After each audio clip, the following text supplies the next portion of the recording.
Hello students, कैसे हैं आप सब? होप्स तो अच्छा आप तैयारी चल रही होगी। हाँ जी, मैं CAPS बेनीवाल आप सबका इस एक अमेजिंग वीडियो में वेलकम करता हूं, जिसमें आप लोगों को कवर कराऊंगा इंड AS 102 का रिवीजन। इंड AS 102 का नाम है शेयर बेस्ड पेमेंट। ये जो वीडियो है ये रिवीजन पर्पज के लिए, इसलिए जो मेरी बोलने की स्पीड रहेगी नॉर्मल स्पीड से थोड़ी ज्यादा रहेगी, सो दैट मैं आपको कम से कम टाइम में ज्यादा से ज्यादा कंटेंट कॉन्सेप्ट कवर करा पाऊँ। नो डाउट ये वीडियो रिवीजन पर्पज के लिए है, लेकिन मैं आपको इस वीडियो के अंदर भी ना 100% कॉन्सेप्ट कवर कराऊंगा इंड AS 102 के ना। और अगर किसी कॉन्सेप्ट को डेवलप कराने के लिए किसी एग्जांपल की नीड हुई तो मैं आपको एग्जांपल भी कवर कराऊंगा। आइए शुरू कर लेते हैं इंड AS 102 का रिवीजन। शेयर बेस्ड पेमेंट, देखिए शेयर बेस्ड पेमेंट बेसिकली क्या होती है? एक एंटिटी है जिसे हम प्यार से क्या बोलेंगे, रिपोर्टिंग एंटिटी। रिपोर्टिंग एंटिटी का मतलब यहां पे ये है जिस एंटिटी के हम फाइनेंशियल स्टेटमेंट बना रहे हैं, जिस एंटिटी की हम बात कर रहे हैं। कहता अगर एंटिटी क्या करती है, गुड्स या सर्विस रिसीव करती है। ठीक है जी, क्या रिसीव करती है? या तो गुड्स या सर्विस। किससे रिसीव करती है? या तो आउटसाइड पार्टी से या फिर एम्प्लॉय से। मैं एक एंटिटी हूं, मैं एक कंपनी हूं, मैं क्या करती हूं, किसी आउटसाइड पार्टी से या फिर अपने एम्प्लॉय से गुड्स या सर्विस रिसीव करती हूं। ठीक, मैंने गुड्स या सर्विस रिसीव करना है और बदले में जो पेमेंट करनी, कंसिडरेशन में पे करूंगी, वो कैसे पे करूंगी? या तो अपने शेयर में या अपनी ग्रुप कंपनी के शेयर में। या मैं अगर कैश में पेमेंट कर रही हूं तो जो कैश का अमाउंट डिटरमाइन होगा वो डिटरमाइन होगा on the basis of fair value of the मेरी कंपनी के शेयर या ग्रुप कंपनी के शेयर। देखिए फिर से बात सुना ध्यान से ना, मैं एक एंटिटी अगर गुड्स या सर्विस रिसीव करती हूं किससे, आउटसाइड पार्टी से, एम्प्लॉय से, और जो कंसिडरेशन पे करूंगी कैसे पे करूंगी, या तो अपने शेयर में या ग्रुप कंपनी के शेयर में, या अगर मैं कैश की पेमेंट कर रही हूं तो जो कैश पेमेंट का अमाउंट डिटरमाइन होगा वो कैसे डिटरमाइन होगा, on the basis of fair value of the company share या ग्रुप कंपनी के शेयर की फेयर वैल्यू के बेस पे। ठीक, मैंने एक गुड्स सर्विस एक्वायर किया या एम्प्लॉय से मैंने क्या किया, सर्विस रिसीव की, और मैंने उनको बोला कि मैं आपको कैश की पेमेंट करूंगी। कितनी पेमेंट करूंगी? जो मेरी कंपनी का प्रॉफिट होगा उसके एक परसेंटेज के बराबर। अब यहां पे जो अमाउंट डिटरमाइन हो रहा है कैश का, वो कैसे डिटरमाइन हो रहा है? सिर्फ डिटरमाइन हो रहा है प्रॉफिट के परसेंटेज के बेस पे। तो ये आपका शेयर बेस पेमेंट नहीं कहलाएगा। ठीक, मैंने क्या किया, एक पार्टी को बोला कि आप मेरे को क्या करो, गुड्स या सर्विस दो, बट मैं जो आपको पेमेंट करूंगी वो अपनी कंपनी के शेयर में, ग्रुप कंपनी के शेयर में, या जो कैश होगा वो किसके बेस पे होगा, मेरी कंपनी शेयर की वैल्यू के बेस पे या ग्रुप कंपनी शेयर की वैल्यू के बेस पे। तो ये क्या कहलाएगा, शेयर बेस पेमेंट कहलाएगा। आई मीन टू से कंसिडरेशन किसमें जाना चाहिए, या तो आपका शेयर ऑफ द कंपनी या ग्रुप कंपनी के शेयर में, या कैश अगर है या अनदर कोई एसेट है तो उसका जो अमाउंट डिटरमाइन होगा वो डिटरमाइन होगा on the basis of the fair value of the company share या ग्रुप कंपनी शेयर। ठीक, कभी कभी क्या होता है, जो डील होती है ना, एग्रीमेंट होता है, उसमें कुछ वेस्टिंग कंडीशन होती है। तो वो वेस्टिंग कंडीशन अगर है तो वो क्या करनी पड़ेगी, पूरी करनी पड़ेगी। वेस्टिंग कंडीशन बेसिकली दो टाइप की होती है, एक आपकी टाइम के बेस पे, परफॉर्मेंस के बेस पे। टाइम के बेस का मतलब क्या है कि जैसे मान लो हम एम्प्लॉय को कहते हैं, एम्प्लॉय जी आप हमारे यहाँ पे 3 साल काम कीजिए और 3 साल काम करने के बाद हम आपको क्या करेंगे, 10,000 इक्विटी शेयर इशू कर देंगे। तो यहाँ पे अगर आप देखेंगे तो जो 3 ईयर की सर्विस हम बोलेंगे टाइम पीरियड के बेस पे आपका वेस्टिंग कंडीशन। ठीक, हमने एम्प्लॉय को बोला एम्प्लॉय जी आपने क्या करना है, जो कॉस्ट ऑफ प्रोडक्शन है ना पर यूनिट, वो उसको रिड्यूस करना है। तो यहां पे अगर आप देखेंगे तो ये वेस्टिंग कंडीशन आपकी परफॉर्मेंस बेस पे है। ठीक, जो शेयर बेस्ड पेमेंट है वो बेसिकली 3 टाइप की होती है, एक आपका इक्विटी सेटलमेंट, एक आपका कैश सेटलमेंट, एक आपका एसबीबी विद कैश अल्टरनेटिव। हम पहले बात करेंगे इक्विटी सेटलमेंट की। इक्विटी सेटलमेंट का मतलब क्या है कि जब कंपनी क्या करती है, गुड्स या सर्विस रिसीव करती है आउटसाइड पार्टी से, एम्प्लॉय से, और जो कंसिडरेशन पे करती है वो शेयर में पे करती है, उसे हम क्या बोलेंगे, इक्विटी सेटलमेंट बोलेंगे। ठीक, आइए मैं अभी आपके साथ जो कॉन्सेप्ट डिटेल में डिस्कस करने जा रहा हूं उसका नाम है equity settlement in case of employee, और जो कंडीशन है वो टाइम पीरियड के बेस पे है। सर आराम से बताओ, देखिए मैं आपके साथ जो कॉन्सेप्ट डिस्कस करने जा रहा हूं शेयर बेस्ड पेमेंट अंडर आपका इक्विटी सेटलमेंट। ठीक है सर, इसका मतलब क्या है, शेयर दिए जाएंगे। किसको दिए जाएंगे सर? एम्प्लॉय को हो सकता है, आउटसाइड पार्टी को हो सकती है, लेकिन अभी मैं आपके साथ जो कॉन्सेप्ट डिस्कस करूंगा वो एम्प्लॉय के साथ डिस्कस करूंगा। ठीक है सर। अच्छा, जो शेयर दिए जाएंगे एम्प्लॉय को दिए जाएंगे, एम्प्लॉय को कुछ वेस्टिंग कंडीशन पूरी करनी। वेस्टिंग कंडीशन 2 टाइप की होती है, एक आपका टाइम के बेस पे, एक आपका परफॉर्मेंस के बेस पे। ठीक, तो हम यहां पे जो डिस्कस कर रहे हैं वो टाइम के बेस पे डिस्कस कर रहे हैं। ठीक, चलिए आज कितनी डेट है सर आप बताओ। मान लेते हैं 1 अप्रैल 25 है। कितनी डेट है? 1 अप्रैल 25। ठीक, हमने एम्प्लॉय के साथ क्या किया, एक एग्रीमेंट किया। क्या एग्रीमेंट किया? एग्रीमेंट किया कि एम्प्लॉय जी अगर आप हमारे यहां पे 3 साल काम करोगे 31 मार्च आपका 26, 31 मार्च आपका 27, 31 मार्च आपका 28। अगर आप हमारे यहाँ पे 3 साल काम करोगे तो हम आपको क्या करेंगे, 10,000 इक्विटी शेयर देंगे। तो मेरी आप लोगों से क्वेरी है कि जो मैं आज के दिन एम्प्लॉय को 10,000 दे रहा हूं, क्या शेयर दे रहा हूं या एक एग्रीमेंट दे रहा हूं? सर फिर से बताओ। हमने एम्प्लॉय के साथ एग्रीमेंट किया कि एम्प्लॉय जी आपको 3 साल काम करना पड़ेगा। अगर आप 3 साल काम करोगे तो हम आपको क्या करेंगे, 3 साल के बाद 10,000 इक्विटी शेयर देंगे। तो सर आज तो आप शेयर बेस पेमेंट दे रहे हैं, इट मीन्स क्या, हम एक एग्रीमेंट कर रहे हैं। ये एक एग्रीमेंट है। इस एग्रीमेंट के तहत क्या होगा, एम्प्लॉय को 3 साल काम करना पड़ेगा। इस 3 साल को हम बोलेंगे वेस्टिंग पीरियड।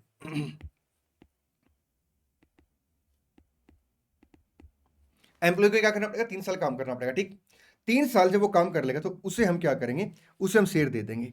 अब वो जो शेयर दिए जाएंगे, क्या 31 मार्च 28 को दिए जाएंगे या इसके बाद? मान लेते हैं सर हमने क्या किया, एग्रीमेंट में डिसाइड कर लिया कि एम्प्लॉय को जो शेयर दिए जाएंगे वो 6 मंथ के अंदर दिए जाएंगे, ठीक।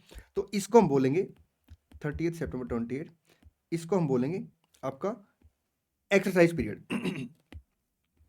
एक्सरसाइज पीरियड वो पीरियड होता है सर जिसमें एम्प्लॉय क्या करता है, अपने ईसॉप को इक्विटी शेयर में कन्वर्ट कराता है, ठीक। अच्छा, कुछ और प्यारी प्यारी सी बातें डिस्कस करते हैं। वेस्टिंग पीरियड में जो ऑप्शन होते हैं ना, उसको हम बोलते हैं अनवेस्टेड, मतलब कच्चे ऑप्शन। एक्सरसाइज पीरियड में सर जो ऑप्शन होते हैं उसे हम बोलते हैं वेस्टेड पीरियड, वेस्टेड ऑप्शन। इसका मतलब क्या है, पक्के ऑप्शन। एक्सरसाइज पीरियड में जो आपके एसबीपी है उसको हम क्या बोलेंगे सर, वेस्टेड ऑप्शन, ठीक। हम एम्प्लॉय को क्या करेंगे, 10,000 शेयर देंगे, कब, 3 साल कंप्लीट होने के बाद, ठीक। अब यहां पे अगर आप देखेंगे तो आज एग्रीमेंट हुआ है। अब इस एग्रीमेंट के तहत हम एम्प्लॉय को क्या करेंगे, 10,000 शेयर देंगे 3 साल के बाद। तो क्या कंपनी के लिए एक्सपेंडिचर है सर? बिल्कुल एक्सपेंडिचर है। अब इस एक्सपेंडिचर को कैसे रिकॉर्ड किया जाएगा? कहता है ओवर द वेस्टिंग पीरियड क्या करेंगे, एलोकेट करेंगे। कैसे एलोकेट करेंगे? कहता है नंबर ऑफ एसबीपी कितने दिया, हमने कहा जी 10,000 इंटू आप क्या करेंगे, इसको मल्टीप्लाई कर देंगे आप फेयर वैल्यू ऑफ एसबीपी से। अब यहाँ पे क्वेरी आती है कि फेयर वैल्यू ऑफ एसबीपी कैसे कैलकुलेट होगी। ये मैं आपको बता दूं, एग्जाम में क्वेश्चन में आपको दिया मिलेगा, लेकिन कॉन्सेप्ट डेवलप कराने के लिए मैं आपको इसको एक्सप्लेन करता हूं। देखिए, किसी भी कंपनी के शेयर की वैल्यू कैसे डिटरमाइन होती है, किसी भी कंपनी के शेयर की वैल्यू कैसे डिटरमाइन होती है सर? सबसे पहले उस कंपनी की इंट्रिंसिक वैल्यू कैलकुलेट होती है। इंट्रिंसिक वैल्यू कैसे कैलकुलेट होती है सर? कंपनी की अगर असेट बेचे तो कितने की बिकेंगी, कंपनी की लायबिलिटी पेमेंट करे तो कितनी की पेमेंट होगी, तो जो डिफरेंस आएगा वो आपका amount available for share holder आ जाएगा। उसको हम क्या करेंगे, नंबर ऑफ इक्विटी शेयर से डिवाइड कर देंगे, तो क्या आ जाएगा आपका, intrinsic value per equity share आ गई, ठीक। अब उस इंट्रिंसिक वैल्यू में there are loads of factor. आपका डिमांड सप्लाई फैक्टर हो सकता है, मार्केट फैक्टर हो सकते हैं, इंडस्ट्री फैक्टर हो सकते हैं, सर कंट्री के फैक्टर हो सकते हैं, लीगल फैक्टर हो सकते हैं। तो मैं इन सबको ना कंक्लूड वे में मार्केट फैक्टर बोल देता हूँ। मार्केट फैक्टर में सर आपका डिमांड सप्लाई फैक्टर हो सकता है, ठीक। अगर इंट्रिंसिक वैल्यू में हम मार्केट फैक्टर को कंसीडर कर ले तो ये आपका फेयर वैल्यू ओब्लिक मार्केट वैल्यू ऑफ शेयर आ जाएगा। मैंने यहां पे अभी आपके साथ क्या डिस्कस किया, वैल्यू ऑफ शेयर आप कैसे कैलकुलेट करेंगे। हालांकि अगर आप यहां पे देखेंगे तो यहां पे लिखा हुआ सर आपका फेयर वैल्यू ऑफ एसबीपी, इसके ऊपर अभी डिस्कस करेंगे। पहले फिर से बात समझना कि शेयर की वैल्यू कैसे कैलकुलेट करेंगे, इंट्रिंसिक वैल्यू प्लस माइनस आपका मार्केट फैक्टर, ठीक। तो इसके बेस पे क्या होगा, वैल्यू फेयर वैल्यू ऑफ या market value of share calculate हो जाएगी। बन गई बात? हाँ जी। अब हम एम्प्लॉय को आज क्या दे रहे हैं सर? हम एम्प्लॉय को आज शेयर नहीं दे रहे, शेयर बेस्ड पेमेंट दे रहे हैं। अगर मान लो हम एम्प्लॉय को आज शेयर दे रहे होते तो फिर शेयर की वैल्यू मैं कंसीडर करता, लेकिन मैं तो एम्प्लॉय को शेयर कब दूंगा, 3 साल के बाद। इसलिए मेरे को जो एक्सपेंडिचर रिकॉर्ड करना है वो शेयर का रिकॉर्ड ना करके सर वो एसबीपी का, शेयर बेस्ड पेमेंट का, जिसे हम प्यार से ऑप्शन भी बोलते हैं, ऑप्शन का मेरे को क्या करना पड़ेगा, अमाउंट रिकॉर्ड करना पड़ेगा। ऑप्शन का अमाउंट कैसे कैलकुलेट करेंगे, इसके लिए सर हमें क्या करना पड़ेगा, फेयर वैल्यू एसबीपी कैलकुलेट करनी पड़ेगी। अब फेयर वैल्यू एसबीपी कैसे कैलकुलेट होगी, देखिए, अगर मैं फेयर वैल्यू ऑफ शेयर या मार्केट वैल्यू ऑफ शेयर में प्लस माइनस इफेक्ट डाल दूं, किसका, वेस्टिंग कंडीशंस का। अगर मैं आज एम्प्लॉय को शेयर देता तो मैं शेयर के बेस पे एक्सपेंडिचर रिकॉर्ड करता, लेकिन एम्प्लॉय को मैं आज तो शेयर दे नहीं रहा। एम्प्लॉय को मैं शेयर कब दे रहा हूं सर? आप एम्प्लॉय को शेयर दे रहे हैं 3 साल के बाद, तो 3 साल के लिए जो एक्सपेंडिचर है वो किसके रूप में रिकॉर्ड होगा, मेरा एसबीपी के रूप में। तो यहां पे एसबीपी की फेयर वैल्यू कैसे कैलकुलेट होगी, fair value market value of share plus minus effect of vesting condition, ठीक। वेस्टिंग कंडीशन का इसके अंदर क्या आ जाएगा, इफेक्ट आ जाएगा। तो ये आपका क्या बन जाएगा, एक तरीके से फेयर वैल्यू ऑफ एसबीपी, ठीक। बात सुनिए ध्यान से। क्या हम एम्प्लॉय को जो शेयर दे रहे हैं वो फ्री ऑफ कॉस्ट दे रहे हैं या कुछ पैसे चार्ज कर रहे हैं sir? It will totally depend on the agreement. मान लो हम एम्प्लॉय से कुछ पैसे भी ले रहे हैं। अगर हम एम्प्लॉय से पैसे ले रहे हैं तो उसको हम बोलते हैं एक्सरसाइज प्राइस। एक्सरसाइज प्राइस वो प्राइस होता है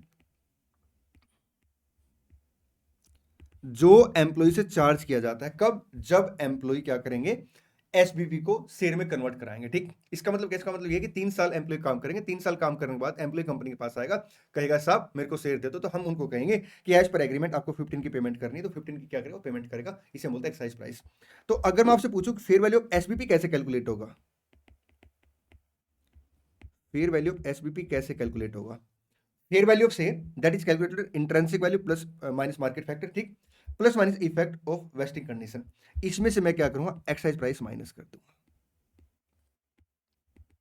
इसमें से मैं क्या करूंगा, एक्साइज प्राइस माइनस कर दूंगा, तो क्या निकल के आ जाएगा, फेयर वैल्यू ऑफ एसपीपी निकल के आ जाएगा। ठीक, इसका मतलब क्या है? इसका मतलब ये कि फेयर वैल्यू ऑफ एसपीपी में क्या क्या इंपैक्ट आ चुका होगा, शेयर की वैल्यू प्लस माइनस आपका वेस्टिंग कंडीशन, ठीक, और आपका माइनस एक्साइज प्राइस। ठीक, मान के चलते sir fair value of SPP जो है अपना है, ये है 60 रुपीज से।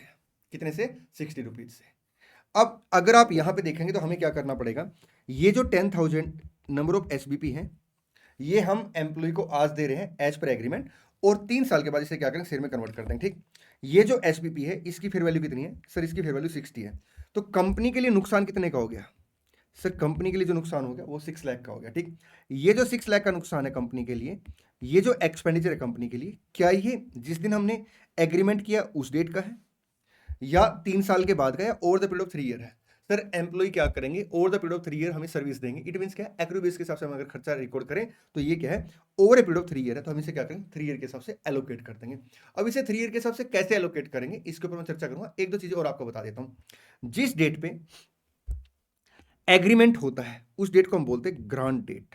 क्या बोलते हैं? Grant date. और जिस डेट पे क्या होता है, एम्प्लॉय शेयर ले लेगा, उसे हम बोलेंगे आपका एक्सरसाइज डेट या सेटलमेंट डेट। सेटलमेंट डेट वो डेट होती है जिस डेट पे क्या होता है, आपके एसबीपी सेटल हो जाते हैं। इट मींस क्या है? इट मींस ये कि कंपनी एम्प्लॉय को शेयर दे देती है। ठीक, अब यहां पे बच्चों की क्वेरी आती है कि सर एक बात चाहिए, एम्प्लॉय को 15 रुपीज की पेमेंट करनी पड़ेगी। मैंने कहा बिल्कुल, क्योंकि एज पर एग्रीमेंट ऐसा है। सर मान लो 3 साल के बाद शेयर की वैल्यू गिर जाए, 15 के बराबर भी ना हो, फिर कोई बात नहीं, एम्प्लॉय की मर्जी, इसके लिए इसका नाम ऑप्शन भी होता है, क्योंकि ये ऑप्शन एम्प्लॉय के पास होता है। एम्प्लॉय चाहे तो सर क्या कर सकता है, शेयर ले सकता है, वो चाहे तो शेयर में कन्वर्ट ना कराए। उस केस में क्या होगा, उस केस में सर ये जो अमाउंट है इसका क्या ट्रीटमेंट होगा, इसके ऊपर में जो अमाउंट हमने रिकॉर्ड कर रखा होगा अलग से आपके साथ डिस्कस करूंगा। ठीक है, चलिए, हाँ जी सर, आइए आगे बढ़ते हैं। अब मुद्दा ये उठता है कि ये जो अमाउंट है 6 लाख, इसे हम कैसे एलोकेट करेंगे 3 साल में। देखिए, दो चीजें होती है, बड़े आराम से मेरी बात सुनेंगे, और यहां पे सर जो मैं आपको कॉन्सेप्ट बताऊंगा उससे बड़े अच्छे लेवल की आपको क्लैरिटी आएगी। जो भी आपकी कंफ्यूजन रहती है ना एसपीपी को लेकर, वो सारी कंफ्यूजन आज दूर हो जाएंगी। आराम से मेरी बात सुनना। जो एसबीपी का खर्चा है, क्या ये ईयर वाइज एक्सपेंडिचर या क्यूमुलेटिव एक्सपेंडिचर है? सर उससे क्या फर्क पड़ेगा? आराम से सोच के आंसर दो आप ना, कमेंट बॉक्स में आंसर दो। ये जो आपका शेयर बेस्ड पेमेंट का खर्चा है, एसपीपी का खर्चा है, ये ईयर वाइज एक्सपेंडिचर है, क्यूमुलेटिव एक्सपेंडिचर है? अगर ये ईयर वाइज एक्सपेंडिचर होगा तो फिर हमें ईयर वाइज आइडेंटिफाई करना पड़ेगा। लेकिन अगर मान लो एम्प्लॉय ने क्या किया, यहां पे छोड़ दी कंपनी, तो क्या उसे हम शेयर देंगे? नहीं सर, उसे शेयर कब मिलेंगे, जब वो 3 साल कंप्लीट कर लेगा। इसका मतलब सर ये क्यूमुलेटिव एक्सपेंडिचर है, इसे हमें क्या करना पड़ेगा, 3 साल में एलोकेट करना पड़ेगा। सर ईयरली एक्सपेंडिचर और क्यूमुलेटिव में क्या डिफरेंस है, बात समझिए ध्यान से ना। एक एक्सपेंडिचर जैसे मान लो मैंने क्या किया, एक एम्प्लॉय को बोला कि मैं आपको क्या क्या करूंगा, वेजेस पे क्या करूंगा, अगर आप जॉब पे आओगे, जिस दिन नहीं आओगे आपकी सैलरी कट जाएगी, वेजेस कट जाएगी। ठीक, तो सर जैसे जैसे वो अपना काम करता रहेगा मैं उसको पेमेंट करता रहूंगा, खर्चा रिकॉर्ड करता रहूंगा, इसे मैं बोलूंगा ईयर वाइज एक्सपेंडिचर। ठीक है, जिस साल वो कम आएगा तो कम अमाउंट जाएगा। ठीक, लेकिन अगर मैं एम्प्लॉय को बोल दूं कि आपको ना 3 साल कंप्लीट करने पड़ेंगे तब आपको ये शेयर मिलेंगे, आपको 3 साल कंप्लीट करने पड़ेंगे तब आपको शेयर मिलेंगे, अगर आप 3 साल में से एक दिन पहले भी आप चले जाओगे तो आपको ये शेयर नहीं मिलेंगे। इसका मतलब क्या है कि मेरा क्यूमुलेटिव एक्सपेंडिचर है, क्योंकि ये एक्सपेंडिचर मेरा तभी होगा जब 3 साल एम्प्लॉय कंप्लीट कर लेगा। तो मैं क्या करूंगा, पहले क्यूमुलेटिव अमाउंट कैलकुलेट करूंगा, फिर उसे क्या करूंगा, एलोकेट करूंगा। अब कैसे एलोकेट करूंगा, सबसे पहले वो कहता है कि हर ईयर एंड पे आप क्या करेंगे, आप एस्टिमेट लगाएंगे कि कितने एम्प्लॉय सर अवेल कर सकते हो ऑप्शन को। मैं मान के चलता हूं सर सारे ऑप्शन को अवेल कर लेंगे। ठीक, यहाँ पे तो एक बार ये फॉर्मूला देखिए, SBP issued under equity settlement to the employee. Calculation of employee benefit expenses per annum. Number of SBP expected to avail. जैसे ईयर 1 के एंड में कितने हैं सर, 10,000 है, into fair value of SBP on grant date आपका 60 है।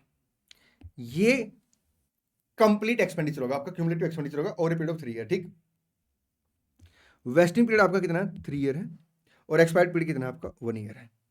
तो amount कितने से आ गया, सर ये अमाउंट 6 लाख आ गया, तो आप पहले साल कितना अमाउंट रिकॉर्ड करेंगे? 2 लाख। इसमें से ओपनिंग माइनस कर देंगे, employee benefit expenses for the year आपका 2 लाख आ गया। तो 2 ईयर कंप्लीट हो गए हैं, तो आप क्या करेंगे? 4 लाख का अमाउंट रिकॉर्ड करेंगे, 2 लाख इसमें से माइनस कर देंगे, 2 लाख करंट ईयर का खर्चा आ गया, ठीक। 3 ईयर कंप्लीट हो गए, तो आप क्या करेंगे? 6 लाख का अमाउंट रिकॉर्ड करेंगे, उसमें से ओपनिंग 4 लाख माइनस कर देंगे, 2 लाख आपका करंट ईयर का खर्चा आ गया, ठीक। चले जी सर। तो हम बेसिकली क्या करेंगे? सबसे पहले सर क्यूमुलेटिव अमाउंट कैलकुलेट करेंगे, जो ओपनिंग रिकॉर्ड कर उसे माइनस कर देंगे, और उसके बाद सर जो डिफरेंस होगा वो करंट ईयर का एम्प्लॉय बेनिफिट एक्सपेंडिचर कहलाएगा। हम एंट्री पास करेंगे, employee benefit expenses to SBP reserve equity account, ठीक। हम ये हर ईयर एंड पे एंट्री पास करेंगे। अब 3 साल के बाद क्या होगा? सर 3 साल के बाद यहाँ पे ना आपकी बड़ी सारी क्वेरी और भी हैं, मेरे को पता, थोड़ा सा होल्ड करें, मैं एक एक क्वेरी का आंसर दूंगा, ठीक है। 3 साल के बाद क्या होगा? एम्प्लॉय आएगा, पैसे देगा और शेयर लेके चला जाएगा। जब एम्प्लॉय आके पैसे लेगा, पैसे हमें देगा, तो हम एम्प्लॉय से पैसे लेंगे, तो एंट्री पास करेंगे, bank account debit SPP reserve account. और फिर हम क्या करेंगे? जो एसपीपी रिजर्व है सर, उसे शेयर कैपिटल में कन्वर्ट कर देंगे। SPP reserve account debit equity share capital at face value to security premium, आपका fair value of SPP plus excise price. क्योंकि देखिए 60 का हमने अमाउंट रिकॉर्ड कर रखा था, 15 एम्प्लॉय ने पे किए, फेस वैल्यू मान लो 10 है, तो 50 आपका ये 65 के हिसाब से क्या आ जाएगा सर? आपका सिक्योरिटी प्रीमियम में अमाउंट आ जाएगा। बन की बात जी सर, ये यहाँ पे। आइए अब कुछ प्यारी प्यारी सी बातें डिस्कस करते हैं। देखिए सबसे पहले क्वेश्चन ये राइज होता है कि सर जो आपका एसबीपी है, इसकी फेयर वैल्यू में एक जो मेजर फैक्टर और शेयर की फेयर वैल्यू, मैंने कहा सर शेयर की फेयर वैल्यू में हमेशा चेंज आता रहेगा, बिल्कुल हर मोमेंट में चेंज आएगा। तो क्या हम एसबीपी की जो फेयर वैल्यू है वो ग्रांट डेट पे कंसीडर करेंगे, बाद में कंसीडर कर सकते हैं? देखिए इंडेस 102 ये कहता है कि जब आपने क्या किया होगा, fair value of SPP consider किया होगा, तो जो वेस्टिंग कंडीशन है इसका इफेक्ट आपने ऑलरेडी ले लिया होगा। इट मींस ये है कि जो फ्यूचर के फैक्टर है उन सब का इंपैक्ट हमने उसमें कंसीडर कर लिया होगा, ठीक है। वो पॉजिटिव हो सकता है, नेगेटिव हो सकता है। इसलिए अगर फर्दर कोई भी चेंज आएगा तो हम उसे कंसीडर नहीं करेंगे, क्योंकि उसका इंपैक्ट हम ऑलरेडी यहां पे कंसीडर कर चुके हैं, ठीक। एम्प्लॉय बेनिफिट एक्सपेंडिचर को पेनल अकाउंट में ट्रांसफर कर देंगे। देखिए ग्रांट डेट मैंने आपको बता दिया, सेटलमेंट डेट मैंने आपको बता दिया, ठीक है। चले जी सर। अगर फेयर वैल्यू में कोई भी चेंज आता है तो हम कंसीडर नहीं करेंगे, क्योंकि हम फेयर वैल्यू ऑफ एसपीपी को इक्विटी सेटलमेंट के अंदर ग्रांट डेट पे ही कंसीडर करते हैं। आगे बढ़ते हैं। अब यहाँ पे कुछ प्यारी प्यारी सी क्वेरी हैं, उनको डिस्कस करते हैं एक एक करके। सर ऐसा हो सकता है कि जैसे एम्प्लॉय है, 10,000 हमने उनको एसपीपी दिए हैं, कुछ एम्प्लॉय छोड़ के चले जाएं, बिल्कुल ऐसा हो सकता है। सर उसका हम क्या ट्रीटमेंट करें? कहते हैं ड्यूरिंग वेस्टिंग पीरियड आपने अलग से कोई ट्रीटमेंट नहीं करना, क्योंकि उसका जो इंपैक्ट होगा वो ऑटोमेटिक ईयर एंड पर एडजस्ट हो चुका होगा। कैसे एडजस्ट हो चुका होगा? क्योंकि हम यहाँ पे क्यूमुलेटिव बैलेंस पहले कैलकुलेट करते हैं। आइए मैं इस बात को डिटेल में एक्सप्लेन करता हूँ। जैसे मान लेते हैं 1000 एम्प्लॉय यहाँ छोड़ के चले गए, मतलब वो एम्प्लॉय छोड़ के चले गए जिन्हें 1000 एसपीपी मिलेंगे, कितने बच गए? 9000। तो 9000 इंटू 16 डिवाइड बाई 3 इंटू 1, ये आपका आ जाएगा 1,80,000। अब यहाँ पे स्टूडेंट की फर्दर क्वेरी आती है कि सर एक बात बताइए, इन्होंने तो ईयर 1 में ही छोड़ दिया। मैंने कहा सर ऐसा भी तो हो सकता है कि इन्होंने ईयर 1 में ना छोड़ के ईयर 2 में छोड़ो, फिर क्या करेंगे? ये तो ईयर 1 में तो अमाउंट पहली बार रिकॉर्ड कर रहे थे, इसलिए कोई रिवर्सल का कॉन्सेप्ट ही नहीं है, तो ये तो बात बन गई सर। लेकिन अगर मान लो यहाँ पे 10,000 होते और यहाँ पे 1000 छोड़ के चले जाते और 9000 रह जाते, तो क्या करेंगे? देखिए इस केस में हम बेसिकली क्या करेंगे, देखिए 10,000 के हिसाब से हमने ईयर 1 में कितना अमाउंट रिकॉर्ड किया होगा? सर हमने रिकॉर्ड किया होगा 2 लाख का।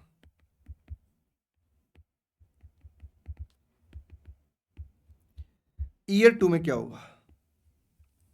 सर ईयर 2 में 10,000 इंटू कितना आएगा? सर नहीं, 1,000 छोड़ के चले गए, 9,000 रहेगा, बिल्कुल ठीक है। 9,000 इंटू कितना आएगा? सर 60 आएगा। ये आपका वेस्टिंग पीरियड 3 ईयर का खर्चा है, तो 2 ईयर का खर्चा कितने से आएगा? सर ये खर्चा आ जाएगा अपना 360 से, तो माइनस क्या करेंगे? 2 लाख माइनस कर देंगे, तो 160 का अमाउंट आ गया।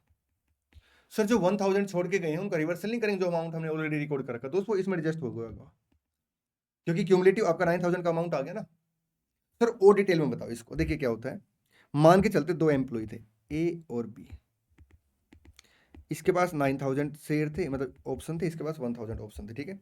तो हमने अमाउंट कितना रिकॉर्ड किया होगा? 180 इसका रिकॉर्ड किया होगा पहले साल, 20,000 इसका रिकॉर्ड किया होगा, 2 लाख रिकॉर्ड कर लिया ईयर 1। ईयर 2 में क्या होगा? 180 इसका सेम अमाउंट आ जाएगा, और इसका 20,000 का अमाउंट क्या करेंगे? रिवर्स कर देंगे, 160 आ गया। तो ये देखिए क्यूमुलेटिव अमाउंट आपका 360 है, सेकेंड ईयर में 160 आ गया, तो इसमें वो रिवर्स हो गया होगा। अच्छा, ऐसा भी हो सकता है सर कि जैसे मान लो कुछ एम्प्लॉय हैं, उन्होंने क्या किया, वेस्टिंग पीरियड तो कंप्लीट कर लिया, अब उनके पास पक्के राइट आ गए शेयर में कन्वर्ट कराने के, बिल्कुल ठीक है, लेकिन यहां पे उन्होंने छोड़ दिया, उन्होंने पेमेंट ही नहीं किया एक्साइज प्राइस की ना, तो उस केस में हम क्या करेंगे, जो एसबीपी रिजर्व का अमाउंट, एसबीपी रिजर्व इक्विटी के नाम से अमाउंट आ रहा होगा अपने पास, ये देखिए अपने पास अमाउंट एसबीपी रिजर्व इक्विटी के नाम से आ रहा होगा। जैसे यहाँ पे 1 मिनट के लिए मान लो 10,000 एम्प्लॉय ने 3 साल कंप्लीट किए, 6 लाख का अमाउंट आ गया क्यूमुलेटिव। अब इसमें से क्या किया, 500 एम्प्लॉय छोड़ के चले गए, या उन्होंने मतलब शेयर में कन्वर्ट नहीं कराया, तो उस केस में इनसे रिलेटेड अमाउंट कितना होगा, ये अमाउंट होगा आपका 30,000 का। तो हम बेसिकली क्या करेंगे, जो 30,000 का अमाउंट है, इसे या तो एसबीपी रिजर्व इक्विटी में रखेंगे, या इसे sir other line of equity मतलब रिटेन अर्निंग में ट्रांसफर कर देंगे, ठीक है। If option are left during exercise period, employee benefit expenses would not change, बिल्कुल ठीक है, नॉट प्रीक्लूड मतलब रोकेंगे नहीं, entity from recording a transfer within equity like SBP reserve equity to retain earning, ठीक है। ये आपको मैंने बता दिया कि अगर इन बिटवीन एम्प्लॉय छोड़ के जाते हैं तो उसका अलग से कोई ट्रीटमेंट नहीं करना, वो ऑटोमेटिक एडजस्ट हो चुका होगा। अब मैं आपके साथ सबसे प्यारी बात डिस्कस करने जा रहा हूं, बड़े आराम से मेरी बात सुनेंगे।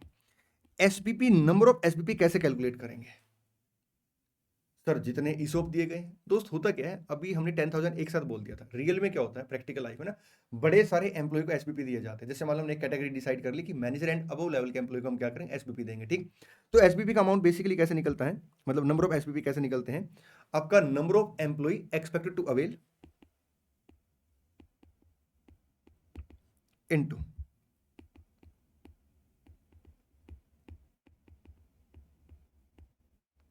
Number of SPP per employee, ठीक।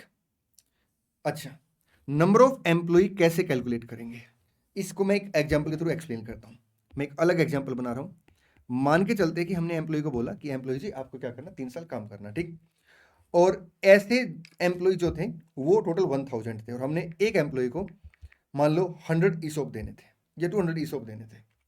तो आज यहाँ पे 1 अप्रैल 25 का एग्रीमेंट होता है, 31 मार्च 26, 31 मार्च 27, 31 मार्च 28,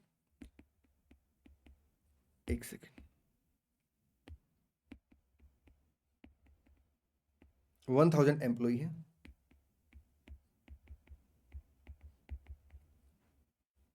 एसबीपी पर एम्प्लॉय आपका 100 है, ठीक। अब एम्प्लॉय को 3 साल कंप्लीट करने, मान के चलते सर यहां पे क्या हुआ, 30 लेफ्ट कर दिए, 13 क्या किया, लेफ्ट कर दिया, और एक्सपेक्ट है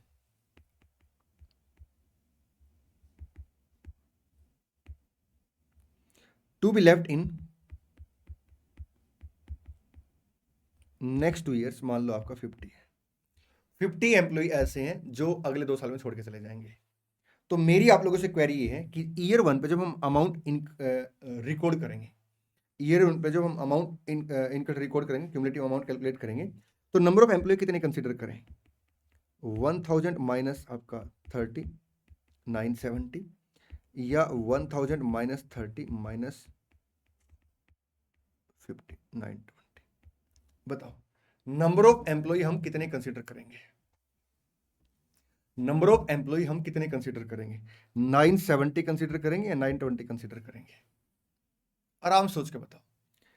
अब कुछ स्टूडेंट का आंसर आता है सर 970, कुछ का आंसर आता है 920, मैं आपको बता दूं 920 कंसीडर करेंगे, क्योंकि बात समझिए ध्यान से ना, जो एचआर डिपार्टमेंट होता है वो हमें बेसिकली क्या इंफॉर्मेशन देता है, सर कितने एम्प्लॉय छोड़ के जाएंगे, एक्सपेक्टेड तो होता है उसके पास।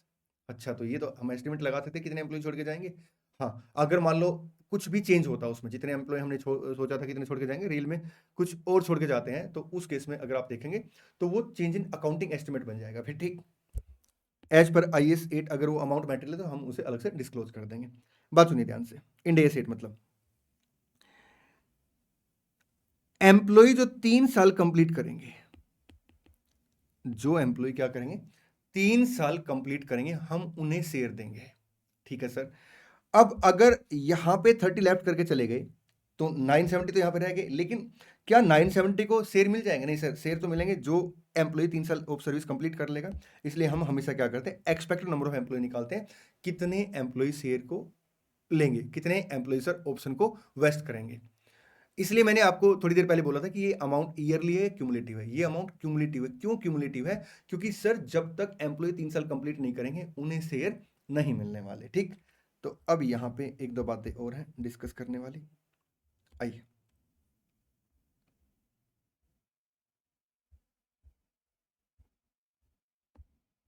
देखिए, calculation of number of SBP expected to avail, number of employee expected to avail SBP into number of SBP per employee. Exercise price मैंने आपको बता दिया।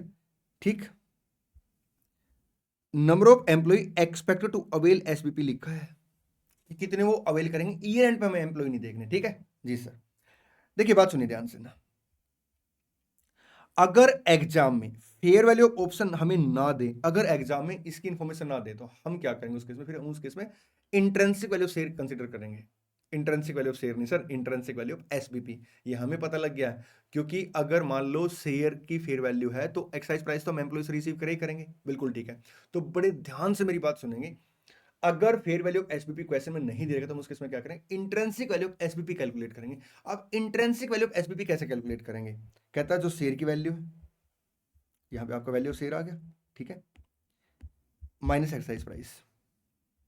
फिर से बात सुनना, हम फेयर वैल्यू ऑफ एसबीपी की जगह फिर क्या कैलकुलेट करेंगे? Intrinsic value of SBP. Intrinsic value of SBP और फेयर वैल्यू ऑफ एसबीपी में क्या डिफरेंस होता है सर? आपका वेस्टिंग कंडीशन का इफेक्ट है, ये डिफरेंस होता है। अगर वेस्टिंग कंडीशन का इफेक्ट डाल देंगे तो सर आपका फेयर वैल्यू ऑफ एसबीपी आ जाएगा। इंट्रिंसिक वैल्यू ऑफ एसबीपी कैसे निकलेगा? शेयर की वैल्यू माइनस आपका एक्साइज प्राइस। तो एग्जाम के अंदर अगर फेयर वैल्यू ऑफ एसबीपी नहीं दे रखा तो हम लोग क्या करेंगे? Intrinsic value of SBP consider कर लेंगे, जो कि कैलकुलेट होगा market price of share on grant date minus आपका एक्साइज प्राइस। आगे बढ़ते हैं। देखिए, शेयर बेस्ड पेमेंट के अंदर हम आउटसाइड पार्टी को, एम्प्लॉय को या तो इक्विटी शेयर देंगे या हम कैश पे करेंगे। जो कैश पे करेंगे उसका जो बेस रहेगा, या कोई अदर एसेट ट्रांसफर करते उसका जो बेस रहेगा, कंपनी के शेयर की फेयर वैल्यू रहेगी या ग्रुप कंपनी के शेयर की फेयर वैल्यू रहेगी। ठीक है, आइए अब डिस्कस करते हैं कैश सेटलमेंट के बारे में। कैश सेटलमेंट को हम स्टॉक एप्रिसिएशन राइट भी बोलते हैं। कैश सेटलमेंट को डिस्कस करने से पहले एक दो क्वेरी मैं आपसे पूछूंगा, आपने उनको आंसर करना है। और मैं आपको बता दूं जो क्वेरी बहुत सिंपल क्वेरी है।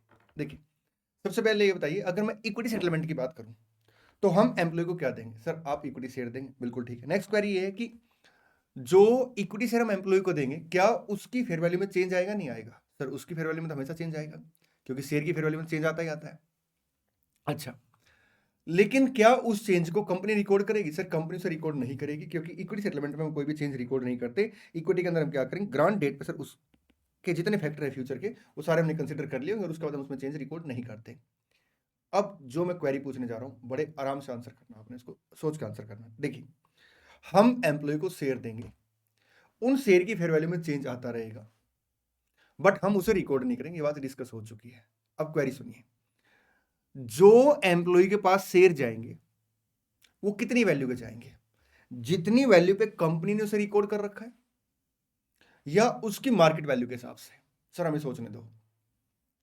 अगर मान लो हमने बीइंग ए कंपनी एम्प्लॉय को शेयर दिए हैं 3 साल के बाद, तो हमने जो खर्चा रिकॉर्ड किया होगा 3 साल पहले ग्रांट डेट पे जो अमाउंट होगा उसके हिसाब से हमने रिकॉर्ड किया होगा।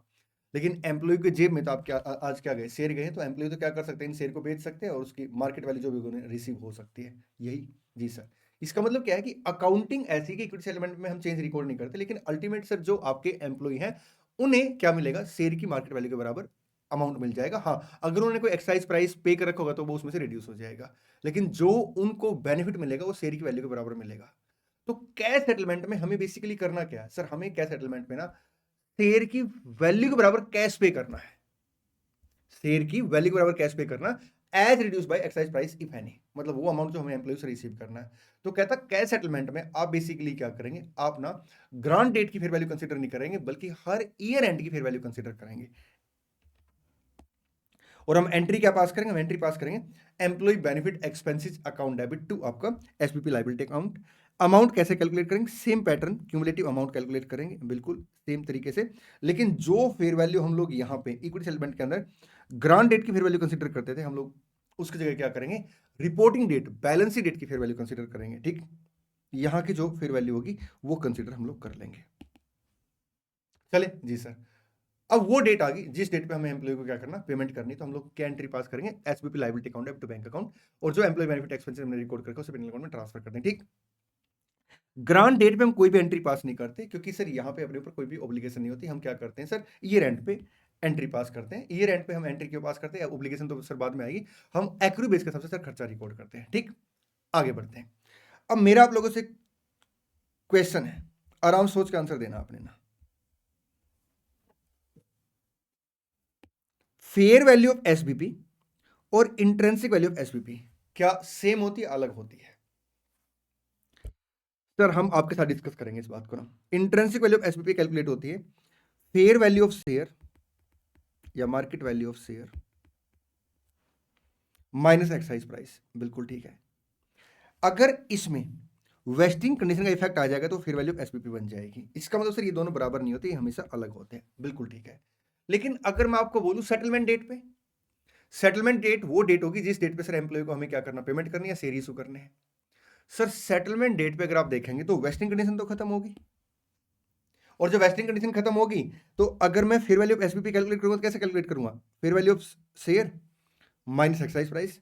Intrinsic value of SBP calculate कैसे करूंगा, fair value of share minus excise price, क्योंकि वेस्टिंग कंडीशन तो सर खत्म होगी, इसलिए फेयर वैल्यू पे कोई इंपैक्ट नहीं आएगा। सर ये कॉन्सेप्ट आप क्यों बता रहे हो, एक मिनट रुकिए दोस्त, पहले इस कॉन्सेप्ट को यहां पे देखिए।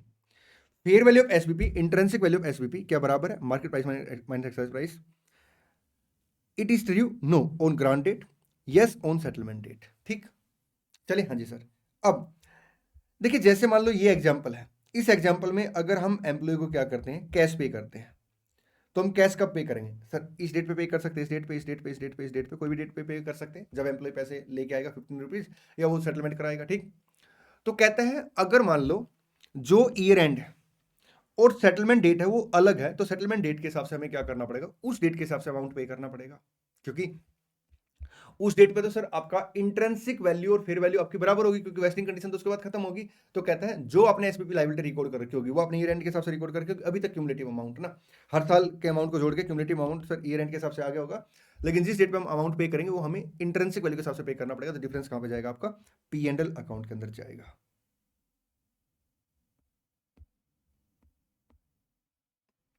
आइए, SPP issued under cash settlement to the employee if vesting conditions are on the basis of time period at year end, amount penal account में ट्रांसफर हो जाएगा। Under SPP cash settlement fair value SPP shall be taken on each reporting date instead of grant date. On payment of SPP, हम इसे stock appreciation right भी बोलते हैं। ठीक है, SPP liability at book value to bank at intrinsic value on the date of settlement, और जो भी डिफरेंस होगा सर आपका क्या चला जाएगा, P&L अकाउंट में चला जाएगा। Hence on settlement date use intrinsic value if given instead of fair value. ठीक, आइए आगे बढ़ते हैं।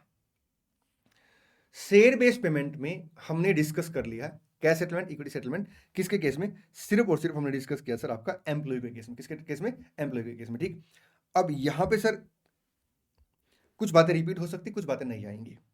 Recognition of share based payment, share based payment को कब रिकॉर्ड करेंगे, हमने इसके दो पार्ट किए। सबसे पहले वैल्यूएशन, वैल्यू कैसे कैलकुलेट करेंगे। देखिए अगर आउटसाइड पार्टी कौन है, एम्प्लॉय है, तो fair value of option consider करेंगे। कैसे कंसीडर करेंगे, अगर इक्विटी सेटलमेंट है तो आपका ग्रांट डेट पे जो फेयर वैल्यू है, और अगर कैश सेटलमेंट है तो सेटलमेंट डेट पे जो फेयर वैल्यू है। लेकिन अगर मान लो जो हम एसबीपी दे रहे हैं वो एम्प्लॉय को ना देके क्या कर रहे हैं, आपका आउटसाइड पार्टी को दे रहे हैं, वैल्यूएशन कैसे करेंगे, कहता है जो भी गुड्स और सर्विस की फेयर वैल्यू होगी हम उसे क्या करेंगे सर, उसे एसबीपी की फेयर वैल्यू मान के चलेंगे। देखिए जब मैं एसबीपी बोलता हूं उसमें आपका इक्विटी सेटलमेंट आ सकती है, कैश सेटलमेंट आ सकती है। ठीक, फिर से बात सुनना, अगर हम एसबीपी एम्प्लॉय को दे रहे हैं तो हम पहले चेक करेंगे इक्विटी सेटलमेंट है, कैश सेटलमेंट है। इक्विटी सेटलमेंट है तो आपका ग्रांट डेट की फेयर वैल्यू, और अगर कैश सेटलमेंट है तो सेटलमेंट डेट की फेयर वैल्यू, जो कि आपका इंट्रिंसिक वैल्यू शेयर भी होगी। ठीक, अगर आउटसाइड पार्टी से गुड्स या सर्विस रिसीव किए तो गुड्स और सर्विस की जो फेयर वैल्यू होगी। अब फेयर वैल्यू कब की देखेंगे, कहते हैं जब गुड्स और सर्विस आपने रिसीव की होंगे। अगर मान लो गुड्स और सर्विस की फेयर वैल्यू रिलायबल नहीं है, ऐसे बोलता हूं गुड्स और सर्विस की या तो फेयर वैल्यू आइडेंटिफाई नहीं हो पा रही, आइडेंटिफाई हो पा रही बट वो रिलायबल नहीं, तो उस केस में हम क्या करेंगे, उस केस में हम लोग ना, अगर इक्विटी सेटलमेंट है तो ग्रांट डेट की जो आपका एसपीपी की फेयर वैल्यू होगी। सर दोबारा बताओ, देखिए ये गुड्स से सर्विस मैंने रिसीव की, इसकी फेयर वैल्यू जो है एसपीपी की फेयर वैल्यू बन जाएगी आउटसाइडर के केस में। ठीक है सर, ये गुड्स से सर्विस मैंने रिसीव किए, इनकी फेयर वैल्यू या तो आइडेंटिफाई नहीं हो पा रही या आइडेंटिफाई हो पा रही बट वो रिलायबल नहीं, तो उस केस में हम क्या करेंगे, फिर जो हमने एसबीपी दिए हैं उसकी वैल्यू कंसीडर कर लेंगे। अगर हमने एसबीपी इक्विटी सेटलमेंट में दिए तो ग्रांट डेट की फेयर वैल्यू, और अगर हमने सर एसबीपी जो दिए हैं आपका वो कैश में दिए हैं तो सर आपका कैश सेटलमेंट में सेटलमेंट डेट की वैल्यू। ठीक, एक पॉइंट और बड़ा इंपॉर्टेंट है, कभी कभी ऐसा हो सकता है कि गुड्स और सर्विस की फेयर वैल्यू हमने क्या किया, आइडेंटिफाई की, वो रिलायबल है, लेकिन कैश का अमाउंट हम कब पे करेंगे। सर जैसे मान लो मैंने आज फ्रिज परचेज किया, बात सुनिए ध्यान से, ठीक है। अब जो मैंने फ्रिज परचेज किया तो मैं पेमेंट जो करूंगा कैश में करूंगा, लेकिन कैश जो पे करूंगा वो एक मंथ के बाद जो मेरे शेयर की फेयर वैल्यू उसके बराबर पे करूंगा। तो सर फ्रिज की जो रिलायबल वैल्यू है, फेयर वैल्यू, वो रिलायबल है, नया फ्रिज था, मार्केट में वैल्यू अवेलेबल है, तो मैं फ्रिज को उस वैल्यू पर रिकॉर्ड कर लूंगा। लेकिन जो मैं कैश पे करूंगा वो जो नंबर ऑफ शेयर के हिसाब से जो मैंने डिसाइड किया होगा फेयर वैल्यू उतना पे करूंगा, तो डिफरेंस आ सकता है। तो उस केस में सर वो डिफरेंस आपका P&L अकाउंट में जाएगा। शेयर बेस्ड पेमेंट को रिकॉर्ड कब करेंगे, कहता है अगर एम्प्लॉय के केस में मतलब आपका वेस्टिंग कंडीशन अटैच है, ऐसे बोलता हूं, शेयर बेस्ड पेमेंट आप कब रिकॉर्ड करेंगे, अगर गुड्स या सर्विस आपने रिसीव की, तो जो गुड्स या सर्विस आपने रिसीव कर ली, मतलब रिस्क एंड रिवार्ड आपने एक्वायर कर लिया। अगर सर वेस्टिंग कंडीशन है तो जो वेस्टिंग कंडीशन कंप्लीट हो जाएगी जनरली एम्प्लॉय के केस में। ठीक, चले, जो गुड्स या सर्विस मैंने रिसीव की है उसे मैं क्या करूंगा सर, उसे मैं as a revenue expenditure record करूंगा या कैपिटल एक्सपेंडिचर, कहता है डिपेंड करेगा। वो आपके लिए एक्सपेंडिचर हो सकता है, एसेट हो सकती है, आप रिस्पेक्टिव आईएस, इंडेस, आईएफआरएस, मतलब आईएस इंडिया इंडेस लगा के देख सकते हैं। ठीक, इंटरनेशनली आईएस आईएफआरएस है, जिसको इंडियन वर्जन में हम इंडेस बोलते हैं। अगर सर्विस रिसीव की हमने और वेस्टिंग पीरियड, जैसे एम्प्लॉय से 3 साल में सर्विस रिसीव की, तो हम लोग क्या करेंगे, एसपीपी को और वेस्टिंग पीरियड एलोकेट कर देंगे। ठीक, आउटसाइड पार्टी को जो हम एसबीपी इशू करेंगे, एंट्री क्या पास करेंगे, अगर इक्विटी सेटलमेंट है तो asset debit to equity share capital to security premium, cash settlement में सर बैंक आ जाएगा और आपका असेट एक्सपेंडिचर आ जाएगा। और यहाँ पे सर डिफरेंस आ सकता है, जैसे मैंने आपके साथ डिस्कस किया, तो उस डिफरेंस को हम क्या करेंगे, P&L अकाउंट के अंदर लेके जाएंगे। आइए आगे बढ़ते हैं। देखिए इक्विटी सेटलमेंट हमने डिस्कस कर लिया, कैश सेटलमेंट हमने डिस्कस कर लिया, एम्प्लॉय के साथ हो या आपका आउटसाइड पार्टी के साथ हो, डिस्कस हो चुका है। अब हम डिस्कस करेंगे equity settlement with cash alternative. इसका मतलब क्या, इसका मतलब ये है कि आज हम क्या कर रहे हैं, एग्रीमेंट कर रहे हैं और ऑप्शन दे रहे हैं आउटसाइड पार्टी को, एम्प्लॉय को, कि या तो वो क्या करेंगे, इक्विटी शेयर ले लेंगे या कैश ले लेंगे। या ऐसा हो सकता है कि ऑप्शन हमारे पास है कि हम या तो क्या करेंगे, सेटलमेंट डेट पे इक्विटी शेयर इशू कर देंगे, कैश दे देंगे। ठीक है, इसको हम प्यार से क्या बोलेंगे, equity settlement with cash alternative, मतलब दोनों अल्टरनेटिव है। अब दोनों अल्टरनेटिव है तो सबसे पहले हमें आइडेंटिफाई करना पड़ेगा चॉइस किसके पास है। पहले मैं आपके साथ डिस्कस कर रहा हूं, काउंटर पार्टी के पास चॉइस है, मतलब मैं कंपनी हूं, मैंने क्या किया, एम्प्लॉय को आउटसाइड पार्टी को एसबीपी इशू कर दिया विद कैश अल्टरनेटिव, तो चॉइस किसकी है, सामने वाली पार्टी की है। अब सामने वाली पार्टी में दो केस बन सकते हैं, या तो एम्प्लॉय हो सकते हैं, आउटसाइड पार्टी हो सकती है। मैं पहले डिस्कस करने जा रहा हूं एम्प्लॉय। तो मैं आपके साथ जो कॉन्सेप्ट डिस्कस करने जा रहा हूं वो डिस्कस करने जा रहा हूं equity settlement with cash alternative, option with the employee. ठीक, देखिए क्या होता है, कुछ कंडीशन होती है आपका ड्यूरिंग वेस्टिंग पीरियड की। कभी कभी क्या होता है, post issue of equity share भी कंडीशन लगा दी जाती है। जैसे कंपनी बोलती है एम्प्लॉय को कि आप क्या करेंगे, 3 साल तक हमारे यहाँ पे काम करेंगे, हम आपको 10,000 शेयर देंगे, और 3 साल के बाद जब आपको 10,000 शेयर मिल जाएंगे तो शेयर मिलने के 2 साल तक आप उनको बेच नहीं पाएंगे। इसे हम बोलते हैं पोस्ट वेस्टिंग कंडीशन। ठीक, हमने एम्प्लॉय को ऑफर दिया, एम्प्लॉय जी आप चाहो तो क्या कर सकते हैं, 1,000 इक्विटी शेयर ले सकते हैं, लेकिन अगर आप इक्विटी शेयर लेंगे 3 साल काम करने के बाद तो आपको फर्दर 2 साल उन्हें होल्ड करना पड़ेगा, आप उन्हें बेच नहीं पाओगे। ठीक, या आप चाहो तो क्या कर सकते हैं, 800 इक्विटी शेयर के बराबर क्या ले सकते हैं, कैश ले सकते हैं। ये एम्प्लॉय को हमने ऑप्शन दे दिया। ठीक, अब मेरी बात सुनना ध्यान से, एम्प्लॉय कैश लेंगे इक्विटी शेयर लेंगे, ये कब पता लगेगा सर, ये तो 3 साल के बाद पता लगेगा। तो हम इसे as a compound financial instrument मानेंगे और कैसे ट्रीटमेंट करेंगे, बड़े आराम से मेरी बात सुनेंगे। इक्विटी शेयर जो है हम एम्प्लॉय को या तो 1,000 देंगे या 800 इक्विटी शेयर के बराबर कैश देंगे। ठीक, अब अगर एम्प्लॉय इक्विटी शेयर लेगा तो उसे फर्दर 2 साल तक उसे होल्ड करना पड़ेगा। तो मान के चलते सर जो आपका फेयर वैल्यू ऑफ एसबीपी है, इस केस में एक सेकंड देना, मान लेते सर वो आपका है 76 है। अच्छा टफ हो जाएगा थोड़ा सा, मतलब कैलकुलेशन अजीब सी हो जाएगी, 120 मान लेते हैं। कितनी है, 120। हमने क्या बोला एम्प्लॉय को, अगर आप शेयर लेंगे तो 800 शेयर के 1000 शेयर देंगे, अगर आप कैश लेंगे तो 800 शेयर के बराबर आपको कैश मिलेगा। और जो आज एसबीपी की फेयर वैल्यू 120 है विदाउट रिस्ट्रिक्शन। विदाउट रिस्ट्रिक्शन का मतलब क्या है कि अगर वो कैश लेंगे तो, क्योंकि रिस्ट्रिक्शन का मतलब क्या है कि उन्हें अपने पास शेयर होल्ड करने पड़ेंगे। ठीक है, मैं आपसे एक बात पूछता हूं कि अगर रिस्ट्रिक्शन है तो क्या शेयर की वैल्यू बढ़ेगी या कम होगी? सर वैल्यू गिर जाएगी। आप ऐसे समझिए कि जैसे मान लो आप ना फरवरी में अगर सर्दियों के कपड़े खरीदने जाओगे, सर फरवरी में सर्दियों के कपड़े कौन खरीदने जाता है? दोस्त मेरी बात तो सुनो। फरवरी में अगर सर्दियों के कपड़े खरीदने जाओगे तो आप उसका यूज कब कर पाओगे? नेक्स्ट ईयर यूज कर पाओगे, जिसका उसके ऊपर रिस्ट्रिक्शन होगी तो मार्केट में उसकी वैल्यू कम आ रही होगी। ठीक है, तो यहां पे sir fair value of SPP with restriction कितनी है? मान लेते हैं वो 108 है, 108 है फेयर वैल्यू ऑफ एसपीपी आपका विद रिस्ट्रिक्शन, वो मान लेते 108 है। तो कहता सबसे पहले आप क्या करेंगे, आप विद रिस्ट्रिक्शन फेयर वैल्यू निकालेंगे टोटल आपके एसबीपी की। कितनी वैल्यू आ गई? हमने कहा जी 1,08,000 आ गई। फिर आप इसका कंपैरिजन करेंगे रिस्ट्रिक्शन वाली वैल्यू के साथ, 96,000। ये जो 12,000 का अमाउंट आ गया, इससे आप इक्विटी सेटलमेंट मानेंगे। मान लो आपका वेस्टिंग पीरियड 3 ईयर है, तो आप इसे क्या करेंगे 4,000 हर ईयर रिकॉर्ड कर लेंगे। और ये जो आपका कैश सेटलमेंट है, इसे आप डेट सेटलमेंट की तरह, आपका कैश सेटलमेंट की तरह ट्रीट करेंगे, मतलब हर रिपोर्टिंग डेट पे इसे रीस्टेट करेंगे। ठीक, अब सेटलमेंट डेट पे क्या होगा, वहां तक की बात मैंने आपको बता दी। सेटलमेंट डेट पे क्या होगा उसका वेट करते हैं। फिर से मेरी बात सुनिए। सबसे पहले हम लोग क्या करेंगे सर, सबसे पहले हम लोग टोटल वैल्यू निकालेंगे। देखिए, if counter party is employee, calculate fair value of debt component and equity component on grant date as follows. Number of SBP in case of equity portion option, that is आपका 1000 into fair value of equity based option fair value of SBP with restriction 108। ठीक, debt component liability component number of SBP in case of cash settlement option into fair value of SBP आपका fair value of cash based option oblique fair value of SBP without restriction, equity component balancing figure आ गया। Liability component को हम क्या करेंगे, हर year end की fair value के हिसाब से कैलकुलेट करेंगे। ठीक है, इक्विटी कंपोनेंट को हम क्या करेंगे ओवर द पीरियड एलोकेट कर लेंगे। ठीक है, मतलब आपका ग्रांट डेट के साथ जो फेयर वैल्यू सर जो यहां पे हमने अमाउंट कैलकुलेट किया उसे ओवर द पीरियड एलोकेट कर लेंगे। ठीक, अब सेटलमेंट डेट पे क्या होगा, देखिए सेटलमेंट डेट पे सर अलग अलग दो घटनाएं घट सकती, एक एम्प्लॉय कैश ले सकते, एक एम्प्लॉय इक्विटी शेयर ले सकते हैं।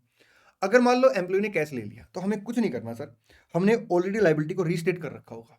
जो भी आपका क्लोजिंग डेट पे फेयर वैल्यू होगी हम उसके हिसाब से अमाउंट पे कर देंगे। और अगर मान लो जो अमाउंट हमने रिकॉर्ड कर रखा है उसमें और जो अमाउंट हम पे करेंगे, जैसे आपका वेस्टिंग पीरियड 3 साल है, उसके बाद मान लो 2 मंथ दे रखे हैं एक्साइज पीरियड के लिए, तो 2 मंथ के बाद एम्प्लॉय ने हमसे कहा कि साहब मेरे को अब पैसे दो, तो डिफरेंस आपका पीएनएल में चला जाएगा। सो बात की एक बात क्या है कि जितनी लाइबिलिटी रिकॉर्ड हो रखी उसको हम कैश से सेटल कर देंगे, डिफरेंस अगर कोई भी तो पीएनएल में चला जाएगा। ठीक, अब सर इसका क्या ट्रीटमेंट करेंगे, जो इक्विटी है, कहता है इसे आप सेम लाइन ऑफ इक्विटी में रख सकते हैं।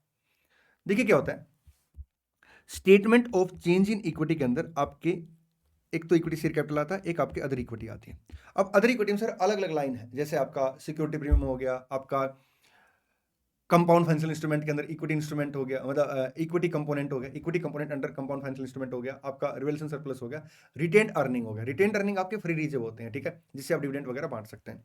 तो वो ये कह रहा है कि आप चाहो तो अदर इक्विटी के अंदर एसबीपी रिजर्व जो आपने इक्विटी रिकॉर्ड कर रखा होगा वो भी क्या है, वो भी सर आपका इक्विटी चाहो तो आप उस लाइन में रख सकते हो या आप उसे रिटेन्ड अर्निंग में ट्रांसफर कर सकते हो। If settlement is made in cash, the liability component shall be debited with corresponding credit into bank account, difference sir आपका पिनल अकाउंट में चला जाएगा एज एम्प्लॉय बेनिफिट।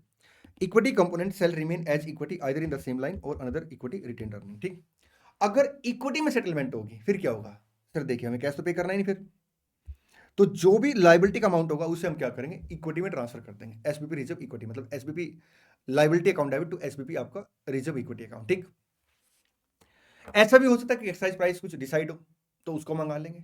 अब एसबीपी सर आपके पास इक्विटी के रूप में अमाउंट सारे इकट्ठा हो गया, उसको सर आप क्या करेंगे शेयर कैपिटल में और सिक्योरिटी में कन्वर्ट कर देंगे। जो एसबीपी इक्विटी का पहले से अमाउंट आ रहा था ये भी आपके इक्विटी में चला गया, सिक्योरिटी में जा सकता, आप चाहो तो सेम लाइन में रख सकते हो। तो इसमें बड़े सारे ऑप्शन आपके पास, सेम लाइन में रख सकते हो, सिक्योरिटी में ट्रांसफर कर सकते हैं, अदर इक्विटी करना मतलब आपका रिटेन अर्निंग में ट्रांसफर कर सकते हैं। ठीक, if settlement is made in equity, the amount of the liability component shall be transferred to equity as consideration for the equity instrument issued along with any exercise price received if any। ठीक, both the above transfer and the equity component shall be converted into equity share capital and security premium. Equity component may also be transferred to the retained earning. ये आपका alternative है। देखिए option किसके पास था, outside party के पास। Outside party में कौन था, एम्प्लॉय थे। सर अगर मान लो आउटसाइड पार्टी में अदर देन एम्प्लॉय हो, मतलब बाहर के दूसरे लोग हो, तो उसे हम कंपाउंड फाइनेंशियल इंस्ट्रूमेंट मानेंगे। उस केस में हम क्या करेंगे सर, जो गुड्स और सर्विस की फेयर वैल्यू है वो डेट माना जाएगा और बैलेंस आपका इक्विटी माना जाएगा। सर ऐसा भी तो हो सकता है कि जो चॉइस ऑफ सेटलमेंट है वो कंपनी के पास हो, बिल्कुल हो सकता है। हम उस केस में सर इक्विटी शेयर मान के चलेंगे कि इक्विटी शेयर हमें इशू करने, क्योंकि चॉइस अपने पास है। फाइनेंशियल इंस्ट्रूमेंट में हमने डिस्कस किया था कि अगर अपने पास ना लाइबिलिटी को हम डिनाई नहीं कर पाते तो फिर लाइबिलिटी रिकॉर्ड करेंगे। सर यहाँ पे तो हम डिनाई कर सकते हैं क्योंकि अपने पास ऑप्शन है, तो हम उसे इक्विटी मान के चलेंगे। 3 केस ऐसे सर जहां पे हम उसे इक्विटी नहीं मान के चलेंगे। एक सर अपने ऊपर ना रेस्ट्रिक्शन है न्यू शेयर कैपिटल इशू करने की, ठीक।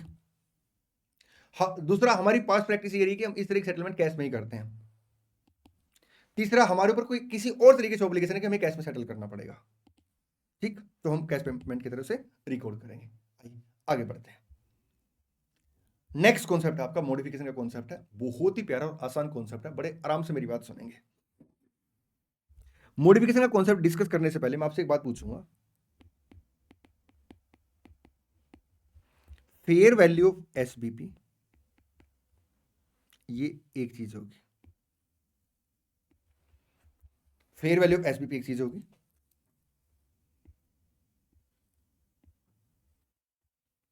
सेकंड हो गया एक्सरसाइज प्राइस।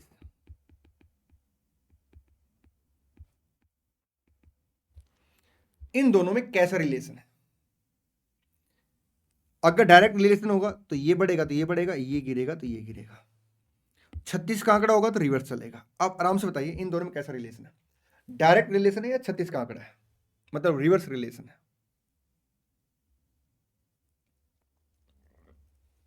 देखिए मैं आपको बता दूं, दोनों में 36 का आंकड़ा है। कैसे सर? मान लो एक मिनट के लिए फेयर वैल्यू ऑफ शेयर जो है वो अपना 60 है। अच्छा 60 हमने अमाउंट पहले लिया था, अलग अमाउंट लेते बिल्कुल 170, ठीक।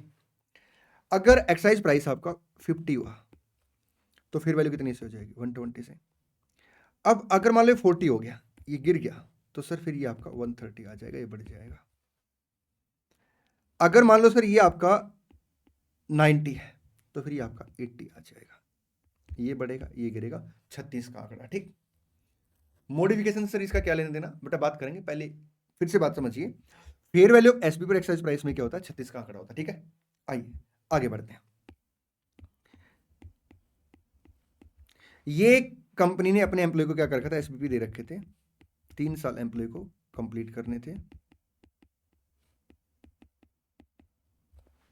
ठीक जी सर। यहां पे एक्साइज प्राइस मान लेते सर आपका 40 था, एक अलग एग्जांपल बना लेते, ठीक। और फेयर वैल्यू ऑफ जो एसबीपी है मान के चलते वो 110 है। फेयर वैल्यू ऑफ एसबीपी जो है 110 है। फिर से एग्जांपल देखिए, 3 साल एम्प्लॉय को काम करना पड़ेगा, grant date 1 April 25, vesting period आपका 3 ईयर है, up to 31 March 28। Excise price वो प्राइस होता है जो कौन किसे चार्ज करता है, कंपनी एम्प्लॉय से चार्ज करती है, जो कि 40 रुपीज है। फेयर वैल्यू एसबीपी मान लो 110 है। अब इस डेट पे क्या होता है, इस डेट पे सर, इस डेट पे मान लेते हैं फेयर वैल्यू एसबीपी गिर के 75 आ गई, तो हम इसका क्या ट्रीटमेंट करेंगे ये बताइए। फेयर वैल्यू ऑफ एसबीपी जो है 75 आ गई,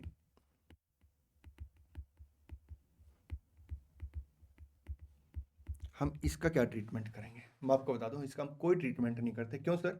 क्योंकि sir fair value of SBP में तो चेंज आते रहेंगे, हमने जो भी फैक्टर कंसीडर करने थे ऑलरेडी कंसीडर कर लेंगे, इसलिए इसका हम कोई भी एंट्री पास नहीं करते, कोई भी चेंज को रिकॉर्ड नहीं करते। बन गई बात? हाँ जी सर। अब जो मैं बोलने जा रहा हूं सर, यहां से मॉडिफिकेशन का कॉन्सेप्ट आएगा। देखिए अगर फेयर वैल्यू ऑफ एसबीपी गिरती चली जाएगी तो सर एम्प्लॉय तो छोड़ते चले जाएंगे कंपनी को, उन्हें कुछ फायदा होगा ही नहीं। इसलिए एम्प्लॉय को रोकने के लिए, इसलिए हम एम्प्लॉय को रोकने के लिए हम क्या करते हैं, हम उनको बोलते हैं कि जो एक्साइज प्राइस आपका 40 था ना, हम इसको रिड्यूस कर देंगे। जैसे मान लो हमने यहाँ पे फैसला लिया कि एक्साइज प्राइस कितना रह जाएगा, आपका 30 रह जाएगा, रीप्राइसिंग कर दी। अब जैसे रीप्राइसिंग करेंगे तो बताइए इसका डायरेक्ट इंपैक्ट किसके ऊपर आएगा, इसका इंपैक्ट आएगा फेयर वैल्यू ऑफ एसबीपी के ऊपर। तो फेयर वैल्यू ऑफ एसबीपी अब कितनी आ जाएगी, अगर 10 से ये डिक्रीज है एक्सरसाइज प्राइस, तो सर ये प्राइमा फेसी 10 से बढ़ेगी। मैं आपको बता दूं, ऐसा कोई मतलब 1 to 1 रूल नहीं है कि 10 से बढ़ेगी, ये 8 से बढ़ सकती है, ये 12 से बढ़ सकती है, ठीक। मान लेते सर ये आपका 9 से बढ़ गई है, 84 हो गई है, तो ये जो रीप्राइसिंग का इफेक्ट है इसको मॉडिफिकेशन बोलेंगे, और हम पता कि यहाँ पे क्या करेंगे, जो 9 रुपीज का यहाँ पे डिफरेंस हो गया, इसे रिमेनिंग वेस्टिंग पीरियड में एलोकेट कर देंगे, 2 ईयर के हिसाब से इसे एलोकेट कर देंगे, ठीक। जो भी नंबर ऑफ आपके एसपीपी, मान लो यहाँ पे आपका 1000 एसपीपी था, तो 1000 इंटू 110 इसे 3 साल के हिसाब से एलोकेट करेंगे कंटिन्यू, यहाँ पे क्यूमुलेटिव अमाउंट, और यहाँ पे सर हम 1000 इंटू सर क्या आएगा 9 के हिसाब से 2 ईयर में इसे एलोकेट कर देंगे। मॉडिफिकेशन बेसिकली क्या कॉन्सेप्ट है, कहता है अगर एंटिटी ने क्या किया, मैं इसको एक्सप्लेन कर रहा हूँ, मतलब मैंने एक्सप्लेन कर दिया, मैं इसको सेंटेंस फॉर्म में बोल रहा हूँ। अगर एंटिटी क्या करती है, एक्सरसाइज प्राइस रिड्यूस करती है, अगर एंटिटी एक्सरसाइज प्राइस रिड्यूस करती है, तो फेयर वैल्यू ऑप्शन सर आपका इंक्रीज हो जाएगा। उसको हम कैसे ट्रीट करेंगे, उसको हम ट्रीट करेंगे, सबसे पहले हम क्या करेंगे सर, ये देखेंगे रीप्राइसिंग के बाद फेयर वैल्यू कितनी है, रीप्राइसिंग से पहले फेयर वैल्यू कितनी थी, जो ये अमाउंट है इसे सर क्या करेंगे ओवर द पीरियड एलोकेट कर देंगे, ठीक। ऐसा भी हो सकता है सर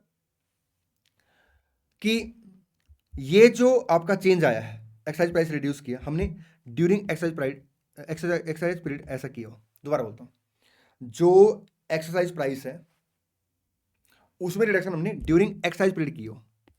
अब एम्प्लॉय तो काम कर चुके हैं, खर्चा रिकॉर्ड हो चुका है, अब क्या करेंगे, अगर हम यहां पे सर रीप्राइसिंग करते हैं, तो कहता है उस केस में आप क्या करेंगे, जो भी आपका रीप्राइसिंग का इफेक्ट है उसको इमीडिएटली पीएनएल अकाउंट के अंदर लेके जाएंगे, ठीक। आपके नॉलेज के लिए एक बात और आपको बता देता हूं, हम लोग बेसिकली क्या करते हैं, एक्सरसाइज प्राइस जो रिसीव करते हैं वो रिवाइज वाला रिसीव करते हैं फिर, ठीक। ये सारी की सारी बात है सर आपका मॉडिफिकेशन के अंदर लिखी हुई है। नेक्स्ट कॉन्सेप्ट आता है सर आपका कैंसिलेशन ऑफ एसबीपी। देखिए, एक होता है ऑप्शन का लैप्स कर जाना, लैप्स करने का मतलब क्या है कि कंडीशन पूरी ना होना, एक होता है कैंसिलेशन, कैंसिलेशन का मतलब होता है कि कंपनी और एम्प्लॉय के बीच में सर म्यूचुअल अंडरस्टैंडिंग बनी है कि अब उन्हें क्या करना है, इसको कैंसिल करना है, ठीक। अब अगर कैंसिल करना तो एम्प्लॉय क्या करेंगे, कंपनसेशन का अमाउंट लेंगे, तो इस केस में हम क्या ट्रीटमेंट करेंगे, सबसे पहले बात समझिए, कैंसिलेशन का मतलब क्या है, जब एम्प्लॉय और कंपनी म्यूचुअली एग्रीड हो जाते हैं कि अब एसबीपी को कंटिन्यू नहीं करना, ठीक। अकाउंटिंग ट्रीटमेंट क्या होगा, देखिए जैसे मान लो हमने एम्प्लॉय को बोला कि हम आपको क्या करेंगे 10,000 शेयर देंगे, इनिशियली बोला था, ठीक। एम्प्लॉय को क्या करना पड़ेगा, 3 साल काम करना पड़ेगा। अब 1 साल के बाद हमने फैसला किया कि मतलब 1 साल के बाद मतलब 1 साल के बाद हमने क्या किया होगा, पहले ऐसे बोलता हूँ, 1 साल के बाद हमने क्या किया होगा, मान लो फेयर वैल्यू ऑफ एसबीपी आपकी 60 थी, तो हमने 3 ईयर वेस्टिंग पीरियड था, हमने 2 लाख का अमाउंट रिकॉर्ड कर रखा होगा। सेकेंड ईयर में हमने फैसला किया, सेकेंड ईयर के फर्स्ट डे मान लो, ठीक, कि यार एक काम करते हैं, अब इसको कैंसिल कर देते हैं और कंपनसेशन के रूप में एम्प्लॉय को पेमेंट कर देते हैं। तो यहाँ पे 3 अकाउंटिंग ट्रीटमेंट आएंगे। सबसे पहले जो रिमेनिंग आपका अमाउंट बचा हुआ है एसबीपी का, जैसे 4 लाख बचा हुआ है, उसे इमीडिएटली पेनल अकाउंट के अंदर ट्रांसफर कर देंगे, ठीक।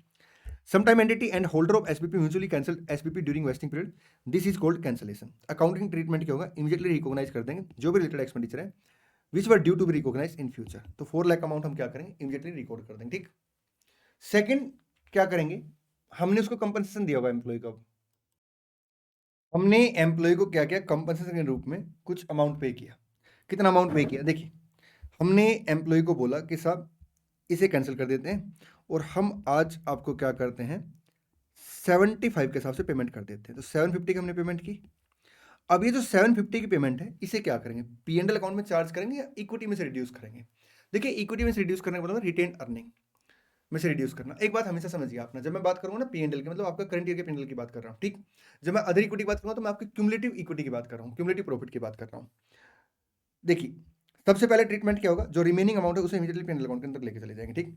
अब जो हमने कंपनसेशन के रूप में पे किया है इसके हम 2 टुकड़े करते, एक 75 के हिसाब से पे किया, आज फेयर वैल्यू कितनी थी शेयर की, सर आज फेयर वैल्यू मान लो आपका 65 थी, तो 650 का अमाउंट हम क्या करेंगे अदर इक्विटी में से रिड्यूस कर देंगे और जो आपका रिमेनिंग अमाउंट है उसे पीएनएल अकाउंट में चार्ज कर लेंगे, ठीक। Any payment made to employ up to the fair value of the equity instrument granted at the cancellation or settlement date is accounted as a deduction from the equity. Any payment made to employ on cancellation in excess of fair value, जैसे हमने 75 के हिसाब से payment की है, 65 से fair value है, तो डिफरेंस आपका कहाँ चला जाएगा, पीएनएल अकाउंट के अंदर चला जाएगा, ठीक। कभी कभी क्या होता है, हम एम्प्लॉय को बोलते हैं कि एम्प्लॉय जी आइए हम आपको 10,000 शेयर देंगे। एम्प्लॉय ने कहा क्या करना, हमने कहा जो करना था कर लिया आपने, बस एक काम करना आपको कुछ पेमेंट करनी पड़ेगी, ठीक। तो सर इसे हम बोलते हैं एसबीपी विदाउट एनी कंडीशन, ठीक। अगर विदाउट एंडिंग कंडीशन हम एम्प्लॉय को क्या करते हैं, शेयर देते हैं। जैसे एग्जांपल के तौर पे हमने एम्प्लॉय को ऑफर दिया 1 मई को 25 को, और 31 मई 25 तक एम्प्लॉय को क्या करना है सर, ऑप्शन को अडोप्ट करना है। हमने एम्प्लॉय को बोला कि एम्प्लॉय हम आपको शेयर देंगे और आपको बदले में 50 की पेमेंट करनी पड़ेगी, लेकिन एक बात का ध्यान रखना, हम आपको शेयर दे देंगे, आप इसे 2 साल तक बेच नहीं पाओगे, ठीक। तो जैसे मान लो सर शेयर की वैल्यू यहाँ तो 50 रुपीज़ हमने एम्प्लॉय से रिसीव करने एक्साइज प्राइस से। सर जैसे मान लो शेयर की वैल्यू यहाँ पे 80 थी, अब रिस्ट्रिक्शन लगते हैं सर शेयर की वैल्यू गिर जाएगी। मान लो सर यहाँ पे वैल्यू कितनी आ गई, 70 आ गई, तो हम क्या करेंगे सर, 70 में से 50 हम एम्प्लॉय से रिसीव कर लेंगे, 20 का खर्चा रिकॉर्ड कर लेंगे, ठीक। इसे हम ना स्वेट इक्विटी शेयर भी बोलते हैं। Issue of SBP to employee under equity settlement if there are no vesting condition, अगर कोई वेस्टिंग कंडीशन नहीं है। Employee benefit expenses account debit, fair value of share on the date employee accepted the offer, जिस date पे employee ने offer accept किया, मान लो sir यहाँ पे 31 मई को एक्सेप्ट किया ऑफर, ठीक। Minus exercise price, bank account debit at exercise price, ठीक है, to equity share capital face value to statement balancing figure, ठीक। चले आगे, लिखना चाहो लिख लो। These option are also called sweat equity share. आइए आगे बढ़ते हैं। हमने एम्प्लॉय को बोला, एम्प्लॉय जी क्या हाल चाल है, एम्प्लॉय ने कहा बहुत बढ़िया। हमने कहा आज डेट कितनी है, एम्प्लॉय ने कहा 1 अप्रैल 25। हमने एम्प्लॉय को बोला 31 मार्च 28 तक आपके पास चॉइस है, आप जब आपका दिल करे 10,000 इक्विटी शेयर के बदले में कैश ले लेना। अब बताइए एम्प्लॉय के पास कैश लेने का ऑप्शन कब तक है सर, इस डेट से लेके यहां तक। एम्प्लॉय पैसे यहां पे ले सकता है, यहां पे ले सकता है, बीच में किसी डेट पे ले सकता है। तो ऐसे केस में हम क्या करेंगे, कोई वेस्टिंग कंडीशन नहीं, कैश सेटलमेंट है, तो सारी लायबिलिटी, जैसे सर यहाँ पे फेयर वैल्यू ऑफ आपका एसबीपी मान लो 72 है, तो हम 720 का अमाउंट आज रिकॉर्ड कर लेंगे एसबीपी लाइबिलिटी के रूप में, employee benefit expenses to SPP liability account, और फिर हर ईयर एंड पे से क्या करेंगे, रीस्टेट करेंगे, ठीक है, और लास्ट में जाके पेमेंट कर देंगे। क्वेश्चन में एग्जाम के अंदर, वैसे प्रैक्टिकल लाइफ में सर जब वो पैसे मांगेंगे तो पेमेंट कर देंगे, जितने लाइबिलिटी रिकॉर्ड करके डिफरेंस सर आपका पीएनएल में चला जाएगा, ठीक। इसको रीड कर लेना। आइए एक बहुत ही प्यारा कॉन्सेप्ट अब मैं आपके साथ डिस्कस करने जा रहा हूं, इसमें कुछ बातें आपको रिपीट लग सकती, कुछ बातें नहीं आएंगी, ठीक। एसबीपी का अमाउंट कैसे कैलकुलेट होगा, क्या बात कर रहे हो, हमें पता है, मैंने कहा बताओ ना फिर। Number of SBP expected to settle in case of cash settlement, avail in case of equity settlement into fair value of SPP। यही है, अगर इक्विटी सेटलमेंट है तो ग्रांट डेट की फेयर वैल्यू आ जाएगी, और अगर आपका कैश सेटलमेंट है तो सर ईयर एंड की फेयर वैल्यू आ जाएगी, ठीक। इसका मतलब सर जो एसबीपी का अमाउंट है वो 2 फैक्टर के ऊपर डिपेंड करता है, एक आपका नंबर ऑफ एसबीपी के ऊपर और एक आपका फेयर वैल्यू ऑफ एसबीपी के ऊपर, ठीक। देखिए हमने एम्प्लॉय को बोला, एम्प्लॉय जी आपने ना 3 साल काम करना है। एम्प्लॉय ने कहा ठीक है। अगर 3 साल से पहले आपने नौकरी छोड़ दी, कंपनी छोड़ दी, तो उस केस में क्या होगा, आपको शेयर नहीं मिलेंगे। इसका मतलब सर अगर मैं वेस्टिंग कंडीशन में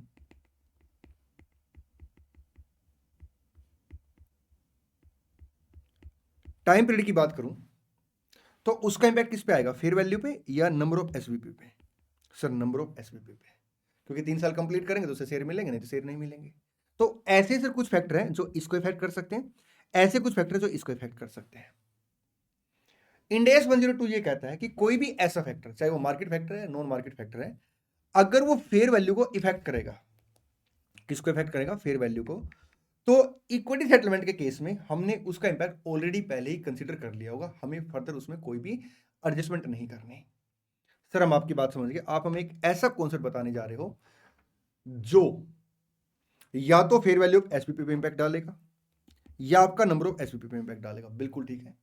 फिर आपने साथ में हमें यह बताया कि कोई भी ऐसा फैक्टर जो फेयर वैल्यू ऑफ एसपीपी पे इंपैक्ट डालेगा उसका हमें कोई ट्रीटमेंट नहीं करना, क्योंकि उसका इफेक्ट हम ऑलरेडी कंसीडर कर चुके होते हैं, ठीक, on grant date in case of equity settlement. आइए हेडिंग पढ़िए, determining types of condition and its impact on fair value and expected number of SBP. आपने डिटरमाइन करना है कंडीशन के टाइप और उसका इंपैक्ट क्या आएगा fair value expected number of SBP पे। एक नोट मैं आपको पहले पढ़ा देता हूं, देखिए, all those factor which can impact the fair value SBP including market condition already considered while calculating fair value on grant date, so no further impact will be taken while calculating fair value. अब exam में जो question आता है, अगर मान लो उसका impact fair value पे आता है, फैक्टर का, तो हम उसे कंसीडर करेंगे नहीं क्योंकि वो ऑलरेडी कंसीडर होगी, ठीक। लेकिन अगर उसका इंपैक्ट नंबर ऑफ एसबीपी पे आता है तो फिर हम लोग उसका इफेक्ट ले लेंगे, ठीक। जैसे एम्प्लॉय 3 साल से पहले छोड़ के चला जाता है तो हम उसको शेयर नहीं देंगे। कंडीशन कौन कौन सी हो सकती है? वेस्टिंग हो सकती है, नॉन वेस्टिंग। वेस्टिंग का मतलब क्या है? या तो आपका टाइम के बेस पे, या मतलब आपका टाइम के बेस पे सर्विस पीरियड बोलते हैं जिसे, या परफॉर्मेंस के बेस पे, ठीक। नॉन वेस्टिंग मतलब कोई कंडीशन नहीं है। कहता है अगर कोई कंडीशन नहीं है तो फेयर वैल्यू पे उसका इंपैक्ट पड़ेगा। जैसे हमने एम्प्लॉय को बोला कि भाई साहब हम आपको 10,000 शेयर देंगे, कोई कंडीशन पूरी नहीं करनी है आपने, तो फेयर वैल्यू पे इंपैक्ट पड़ेगा, उसे हमें फर्दर कंसीडर नहीं करना, ठीक। अगर वेस्टिंग कंडीशन है, it means on completion of such condition employee entitle for share, ठीक है। सर्विस कंडीशन हो सकती है टाइम पीरियड के हिसाब से, परफॉर्मेंस कंडीशन हो सकती है सर आपका टारगेट के बेस पे। अब टारगेट कैसे हो सकता है सर? मार्केट बेस हो सकता है, नॉन मार्केट बेस हो सकता है, ठीक। देखिए सबसे पहले उसने लिखा है, डायग्राम पे आएंगे, service condition on time period to be included while calculating number of SPP. जब आप एसपीपी कैलकुलेट करेंगे तो इसे कंसीडर करेंगे सर्विस कंडीशन। इसका मतलब क्या है कि अगर सर्विस पूरी नहीं हुई तो एम्प्लॉय को शेयर नहीं मिलेंगे, हम सर उसे एसपीपी देंगे नहीं, तो एसपीपी के नंबर ऑफ, जो नंबर ऑफ एसपीपी उस पर इफेक्ट आ जाएगा, ठीक। अगर परफॉर्मेंस कंडीशन है जो कि टारगेट के बेस पे है, वो मार्केट बेस हो सकती है, नॉन मार्केट बेस हो सकती है। कहता है अगर मार्केट बेस है तो उसका इंपैक्ट आपने फेयर वैल्यू पे लेना है जो ऑलरेडी कंसीडर हो चुका होता है। मार्केट बेस कैसे? जैसे हमने बोला कि कंपनी की शेयर की वैल्यू इतनी बढ़नी चाहिए। नॉन मार्केट में सर क्या हो जाएगा आपका? जैसे एंटिटी बेस हो गया आपका, प्रोडक्शन कॉस्ट क्या हो जाएगी? रिड्यूस हो जाएगी, ठीक। तो ये आपका नॉन मार्केट है, इसका इंपैक्ट हम कहां पे लेंगे सर? आपका नंबर ऑफ एसपीपी में। मतलब अगर ये अचीव नहीं हुआ तो फिर हम शेयर ही नहीं देंगे, ठीक। चले जी सर। यहां पे मैं एक छोटा सा कॉन्सेप्ट आपको क्वेश्चनों के पॉइंट ऑफ व्यू से डिस्कस करना चाहता हूं आपके साथ, ठीक। कई बार क्या होता है, देखिए कई बार नहीं, मैक्सिमम टाइम ये होता है कि जो वेस्टिंग कंडीशन होती है ना, टाइम पीरियड फिक्स होता है,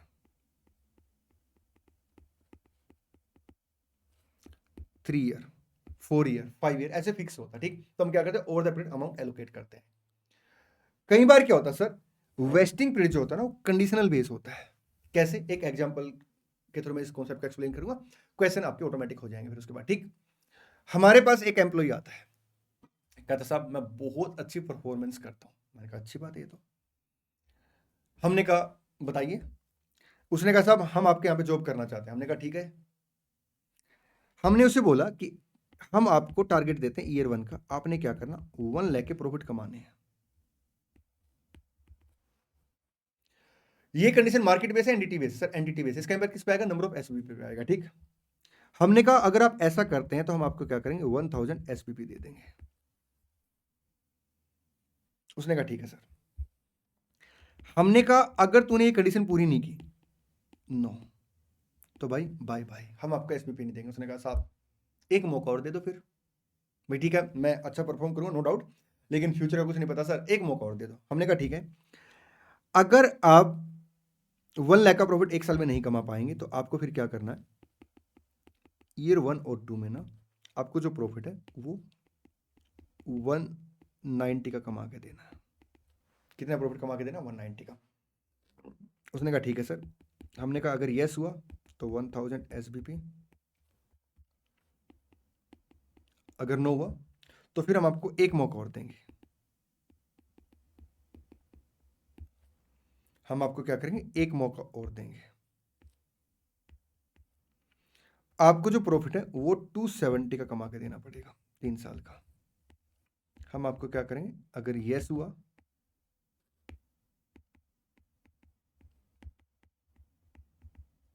तो 1000 एसबीपी, अगर नो हुआ तो भैया फिर कैंसिल कर देंगे। इससे ज़्यादा हम टारगेट नहीं दे पाएंगे, ठीक। तो मेरी आप लोगों से क्वेरी ये है कि यहाँ पे वेस्टिंग पीरियड कितना है? यहाँ पे वेस्टिंग पीरियड कितना है?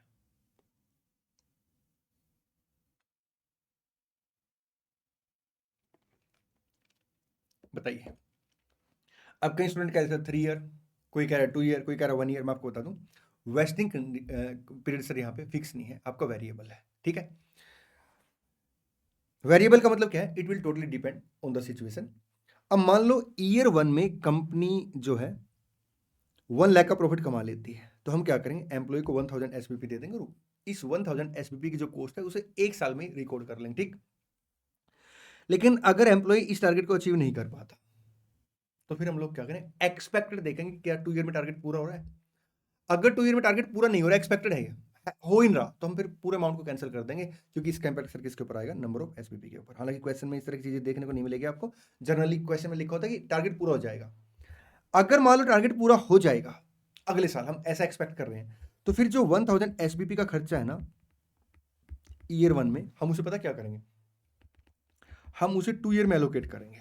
अब यहां पे सबसे बड़ी स्टूडेंट को कंफ्यूजन होती है, वो कहता है सर 3 ईयर में क्यों नहीं एलोकेट कर रहे हैं, वेस्टिंग पीरियड तो 3 ईयर है। मैं आपसे क्वेरी पूछना चाहता हूं यहां पे ना, अगर एक साल में टारगेट पूरा हो गया, फिर सर अगर टारगेट एक साल में पूरा हो गया फिर तो हम सारा अमाउंट एक साल में रिकॉर्ड कर लेंगे, फिर आप 3 साल में क्यों नहीं रिकॉर्ड करें, सर तो टारगेट पूरा हो गया। यही मैं कह रहा हूं, अगर टारगेट पूरा नहीं हुआ तो ईयर 1 के एंड में तो ईयर 2 तक जा रहे हैं, ईयर 3 तो सर उसके बाद पता लगेगा। इसलिए अगर ईयर 1 में टारगेट पूरा नहीं हुआ तो हम लोग क्या करेंगे, 2 ईयर के हिसाब से फिर उसे एलोकेट कर देंगे, अगर एक्सपेक्टेड है। ठीक, एक्सपेक्टेड नहीं तो कैंसिल कर देंगे। ठीक, एग्जाम में से जनरली जो क्वेश्चन आता है उसमें एक्सपेक्टेड होता है, तो यहां पे ध्यान देना 3 साल में एलोकेट नहीं करेंगे, 2 ईयर में एलोकेट करेंगे, क्योंकि सर मैक्सिमम 2 ईयर तक जा सकता है ईयर 1 के हिसाब से। ठीक, ईयर 2 में अगर टारगेट पूरा हो गया तो 2 साल में एलोकेट कर देंगे, ईयर 2 में टारगेट नहीं पूरा हुआ और एक्सपेक्टेड 3 ईयर में टारगेट पूरा हो जाएगा, फिर सर क्या करेंगे, 3 ईयर के हिसाब से एलोकेट कर लेंगे। ठीक, आइए एक प्यारा सा कॉन्सेप्ट और डिस्कस करते हैं इसी से रिलेटेड, मतलब इससे रिलेटेड नहीं, वेस्टिंग पीरियड वेरिएबल से रिलेटेड नहीं, इससे रिलेटेड जो ये कंडीशन वगैरह है। हमने एम्प्लॉय को टारगेट दिया कि एम्प्लॉय जी आपने क्या करना है, 5 ईयर काम करना है,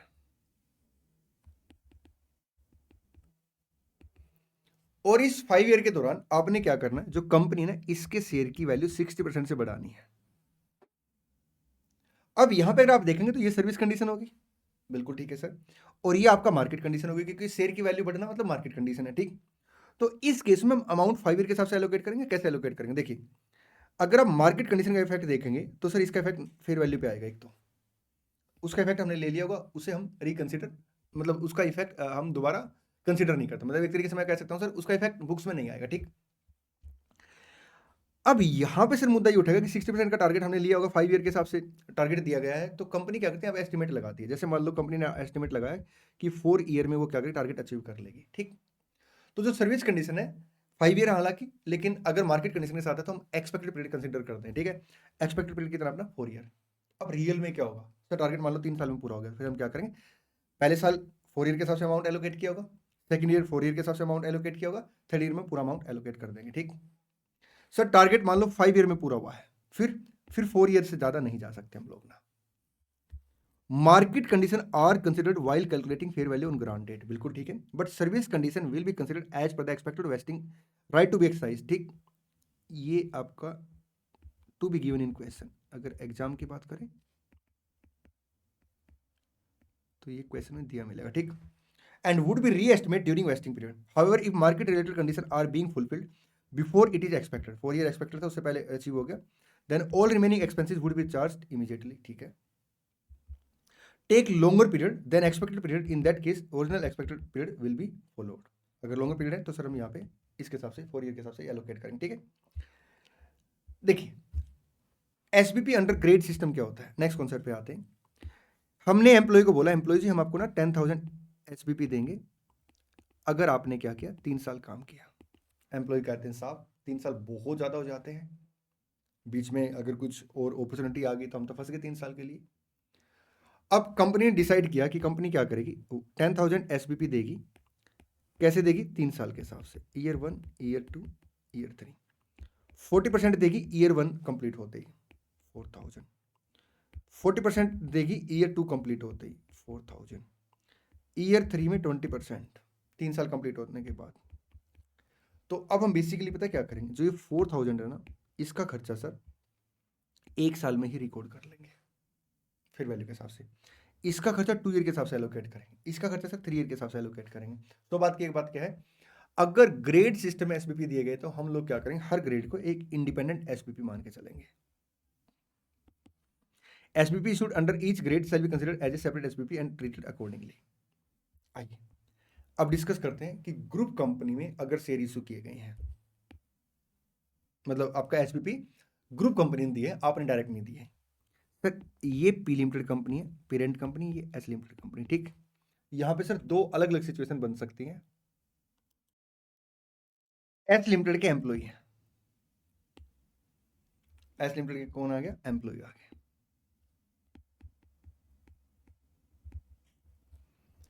पी ने क्या किया, जो एस के एम्प्लॉय हैं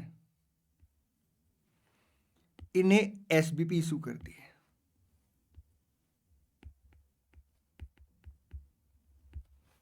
अब बिल्कुल कॉमन सेंस से चलते हैं। देखिए, एम्प्लॉय बेनिफिट किसको देंगे सर, एस को बेनिफिट देंगे।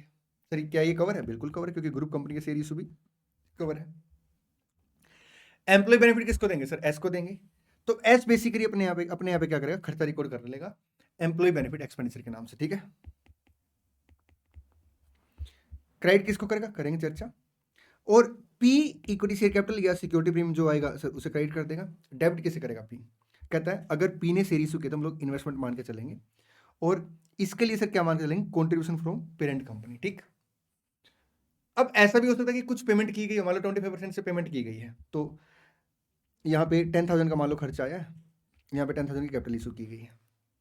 अगर कोई पेमेंट नहीं है तो सर यहाँ पे क्या आएगा, equity contribution from parent company, और यहाँ पे आपका इन्वेस्टमेंट इन सब्सिडरी कंपनी 10,000 से। लेकिन मान लो 2500 की पेमेंट की गई है, तो फिर 2500 बैंक में आ जाएगा, 7500 सर आपका इन्वेस्टमेंट या इक्विटी कॉन्ट्रीब्यूशन आ जाएगा, ठीक। देखिए क्या लिखता है, share based payment issued by the group company to the employee of the another company in a group, ठीक। if parent company issue its own share to the employee of the subsidiary company, in this case expenses are being charged by subsidiary company because it is getting service from employee, whereas it become investment in subsidiary company for holding company मतलब parent company। अगर कोई कैसा तो कैसा आ जाएगा। अगर sir subsidiary company ने शेयर इशू किए हैं employee of the holding company, तो उस केस में सर क्या होगा, सब्सिडरी कंपनी ये मानेंगे हमने उसने डिविडेंड बांट दिया है, और होल्डिंग कंपनी के लिए सर क्या आएगा, डिविडेंड इनकम आ जाएगी, ठीक। चलें, हाँ जी सर। इंडेस 102 किस किस के ऊपर अप्लाई नहीं होगा। देखिए बात सुनिए ध्यान से, मैं एक कंपनी हूं, मैंने अपने एम्प्लॉय को क्या किया, आपका राइट शेयर इशू कर दिए। एक मिनट, मैं एक कंपनी, मैंने क्या किया, अपने शेयर होल्डर को राइट शेयर इशू कर दिया। दोबारा बोल दो इस बात को, हाँ जी सर। मैं एक कंपनी हूं, मैंने क्या किया, अपने शेयर होल्डर को राइट शेयर इशू कर दिए। राइट शेयर बेसिकली कौन से शेयर होते हैं सर, वो शेयर होते हैं जो एग्जिस्टिंग शेयर होल्डर को कंपनी ऑप्शन देती है कि वो शेयर में सब्सक्राइब कर सकते हैं मार्केट से सस्ते रेट पे, ठीक है। अब मेरे कुछ एम्प्लॉय भी क्या है सर, शेयर होल्डर है, अब उनको राइट शेयर का राइट मिल गया जी सर, तो ये एसबीपी नहीं माना जाएगा, क्योंकि यहाँ पे एम्प्लॉय को जो शेयर मिल रहे हैं ना, वो आपको शेयर होल्डर की हैसियत से मिल रहे हैं, ना कि एम्प्लॉय की हैसियत से, ठीक। अगर मैं एम्प्लॉय को ऑफर देता हूं केवल एम्प्लॉय की हैसियत से कि आपको ये काम करना पड़ेगा या आपने काम कर लिया इसकी वजह से हम आपको शेयर दे रहे हैं, तो एसबीपी है। लेकिन अगर मैं शेयर होल्डर की हैसियत से सर शेयर इशू करता हूं, राइट शेयर इशू करता हूं, और उसमें कुछ एम्प्लॉय भी शेयर होल्डर है, तो उन्हें जो शेयर मिलेंगे वो एसबीपी नहीं माने जाएंगे, ठीक। मान लो मैंने क्या किया सर, एक बिजनेस एक्वायर कर लिया, बिजनेस कॉम्बिनेशन या कोई ज्वाइंट अरेंजमेंट हुआ है, और उसमें मैंने शेयर इशू किया, तो सर वो यहां पे नहीं आएंगे, ठीक। अगर फाइनेंशियल इंस्ट्रूमेंट है जिसमें सर आप क्या करते हैं, नॉन फाइनेंशियल आइटम को नेट सेटल करते हैं, सर दोबारा बताओ। देखिए, अगर मान लो मैंने क्या किया, बिल्डिंग एक्वायर करनी है और शेयर इशू करूंगा, तो नॉन फाइनेंशियल आइटम बन गई, ठीक है जी सर।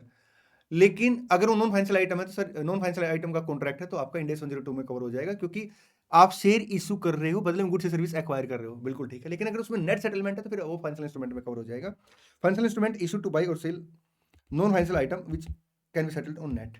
तो बात की एक बात क्या, फाइनेंशियल इंस्ट्रूमेंट मतलब आप शेयर इशू कर रहे हैं नॉन फाइनेंशियल आइटम के लिए, बट उसमें नेट सेटलमेंट है, तो उस केस में सर वो आपका फाइनेंशियल इंस्ट्रूमेंट के चैप्टर में कवर हो जाएगा, यहाँ के स्कोप से बाहर हो जाएगा, ठीक। चलिए, इसी के साथ साथ इंडेक्स 102 का रिवीजन समाप्त होता है।